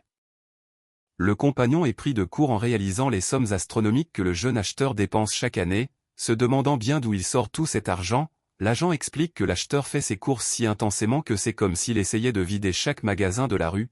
Alors qu'il pénètre dans la ville de Varial, le compagnon admet nerveusement qu'il n'est pas assez fort pour porter toutes les provisions, tandis que l'acheteur suggère avec assurance de se diriger d'abord vers le marché. L'acheteur révèle un secret surprenant, il stocke tous ses achats à l'intérieur d'une barrière magique, de sorte que son compagnon n'a rien à porter. Cette capacité, obtenue après sa réincarnation, lui facilite grandement les emplettes. Réalisant qu'il doit faire vite, il presse son compagnon de se dépêcher avant qu'il ne manque de temps pour visiter tous les magasins. Alors qu'ils explorent le marché animé, le compagnon regarde avec admiration l'acheteur transporter sans effort de grandes caisses tout en bavardant joyeusement avec les vendeurs. L'acheteur guide le groupe avec assurance à travers les ruelles étroites, visiblement familier des meilleurs endroits. Avec un sourire éclatant, il pointe du doigt l'avant, prêt à s'enfoncer dans le magasin suivant, tandis que le compagnon l'observe, à la fois impressionné et curieux. L'acheteur revient avec les herbes qui avaient été commandées, s'excusant pour l'attente et les lui remettant. Après un bref échange, il promet de repasser plus tard, puis, demandant de la compagnie, il invite Takeru à l'accompagner vers une toute dernière destination, ce que Takeru accepte, tous deux regardant devant eux avec curiosité. L'acheteur révèle son intention de trouver l'équipage du navire dans une église voisine, ayant déjà discuté avec une sœur là-bas, il encourage Takeru à choisir lui-même l'équipage, insistant sur leur importance. En approchant de l'église, il demande à des enfants si le directeur est à l'intérieur, mais les enfants évitent tranquillement la question, laissant planer une atmosphère tendue. La sœur les accueille chaleureusement à l'église et remercie Beui-sama, louant la bonne marche de l'orphelinat grâce à ses dons généreux. Les deux compagnons échangent des regards surpris, réalisant l'ampleur de l'implication de Beui-sama. Beui-sama admet humblement aider à gérer l'endroit et même fabriquer certains outils, tandis que la sœur rayonne de gratitude. Le protagoniste a du mal à saisir la réalité qu'un garçon de 15 ans soutienne à lui seul l'église. Malgré son incrédulité, il accepte de se joindre à eux pour le déjeuner. Alors que le repas est servi, l'arôme familier de la soupe miso remplit l'air, le surprenant. Le protagoniste apprend que la soupe, appelée gozil, n'est pas préparée par les sœurs mais par les enfants qui cuisinent à tour de rôle. Curieux au sujet des deux enfants de corvée aujourd'hui, il remarque qu'ils sont introuvables et décide de partir à leur recherche. Apercevant deux enfants qui s'en vont discrètement, il s'approche d'eux et leur demande si ce sont eux qui ont préparé le déjeuner. Le garçon rejette défensivement le compliment sur le repas, tandis que l'autre enfant acquiesce tranquillement. Le directeur s'excuse rapidement pour la brusquerie de la jeune fille, mais le garçon plus âgé lui assure de les laisser tranquilles pour le moment, puis, d'un ton sérieux, il révèle qu'il a quelque chose d'important à aborder avec eux. Avec un sourire plein d'espoir, il demande aux enfants s'ils accepteraient d'être les cuisiniers sur son navire. Admettant qu'ils ne prendront pas la mer de sitôt, la jeune fille lui demande s'il est vraiment capitaine, ce à quoi il répond avec assurance par l'affirmative, mais le garçon émet des doutes, soulignant à quel point il semble peu fiable, ce qui fait tressaillir le protagoniste face à cette remarque directe. Bien qu'encore inexpérimenté, le protagoniste promet de ne pas décevoir les enfants, les assurant qu'il leur montrera des spectacles grandioses bien au-delà de leur monde actuel. Son sourire plein d'espoir éveille l'excitation chez le garçon, qui se demande si quelqu'un comme lui pourrait vraiment contempler de telles merveilles. La mention de « spectacle grandiose » pique visiblement leur curiosité. Les enfants demandent avec empressement s'ils peuvent se joindre au protagoniste pour son voyage, leur excitation transparaissant alors qu'il l'appelle « capitaine », il accepte chaleureusement, promettant qu'ils exploreront ensemble ces paysages grandioses. Pendant ce temps, une religieuse et une autre silhouette saluent la décision des enfants d'un signe d'approbation bienveillant, scellant ce moment plein d'espoir alors que tous se préparent à partir. Le protagoniste reconnaît la nécessité de travailler dur pour que les enfants puissent embarquer rapidement dans leur aventure, convenant que leur prochaine destination devrait être la capitale royale. Il explique qu'ils doivent chercher plus loin car personne dans les environs n'est assez fort pour protéger tout le monde contre les pirates. Le garçon, surpris, écoute le protagoniste exposer le plan visant à assurer la sécurité de tous tout en poursuivant leur voyage. Le protagoniste demande à Takeru ce qu'il compte faire, et après une brève pause, Takeru confirme avec détermination qu'il ira. Le protagoniste rit chaleureusement, complimentant l'expression de Takeru, tandis que Takeru reconnaît discrètement que tout cela est grâce au conseil du protagoniste. Sous la douce lueur de la pleine lune, la maisonnée se repose paisiblement. Soudain, un léger coup à la porte rompt le silence, poussant le protagoniste à poser son livre et à se demander qui peut bien lui rendre visite à une heure aussi tardive. La porte se met à grincer, invitant un visiteur inattendu dans la nuit. Un mystérieux visiteur apparaît à la porte, drapé dans une cape ample, et demande s'ils peuvent se parler un instant. Le protagoniste, surpris, répond avec curiosité. Le visiteur révèle qu'il est au courant du plan visant à voyager jusqu'à la capitale royale avec Takeru, confirmant sa connaissance du voyage à venir. Le protagoniste explique son intention de visiter différents endroits à la recherche d'experts pour Takeru, proposant son entrepôt comme base temporaire. Lorsqu'on lui demande si elle se joindra à eux, la visiteuse refuse fermement, déclarant qu'elle n'ira pas car elle est une aventurière après tout. Lorsqu'on lui demande si elle compte partir à l'aventure, elle admet qu'elle le fera probablement un jour, mais pas immédiatement. Elle exprime une incertitude quant au fait d'être encore là à son retour, c'est pourquoi elle tient à le remercier dès maintenant. Souriant chaleureusement, elle confie à quel point elle a été heureuse lorsqu'il a complimenté ses cheveux noirs, les qualifiant de jolis. La visiteuse explique à quel point le compliment du protagoniste lui a donné une nouvelle confiance en elle, lui permettant désormais de regarder vers l'avant avec fierté. Le protagoniste sourit chaleureusement, ravi d'entendre cela. Elle reconnaît ensuite avec une certaine nostalgie qu'il a lui aussi été un aventurier autrefois, laissant entendre l'existence d'un lien plus profond entre eux. Avec une promesse douce et sincère, elle lui dit de revenir chaque fois qu'il se sentira seul. Il sourit chaleureusement, l'assurant qu'il sera toujours là pour elle. Leur lien se renforce dans ce moment tranquille de soutien mutuel et de compréhension. Elle sourit doucement, ses yeux brillants d'une affection sincère. La bougie vacillante projette une lueur tamisée tandis qu'elle salue sa gentillesse malgré leur différence d'âge. Il répond modestement, sa discrète gratitude remplissant l'espace intime qui les sépare.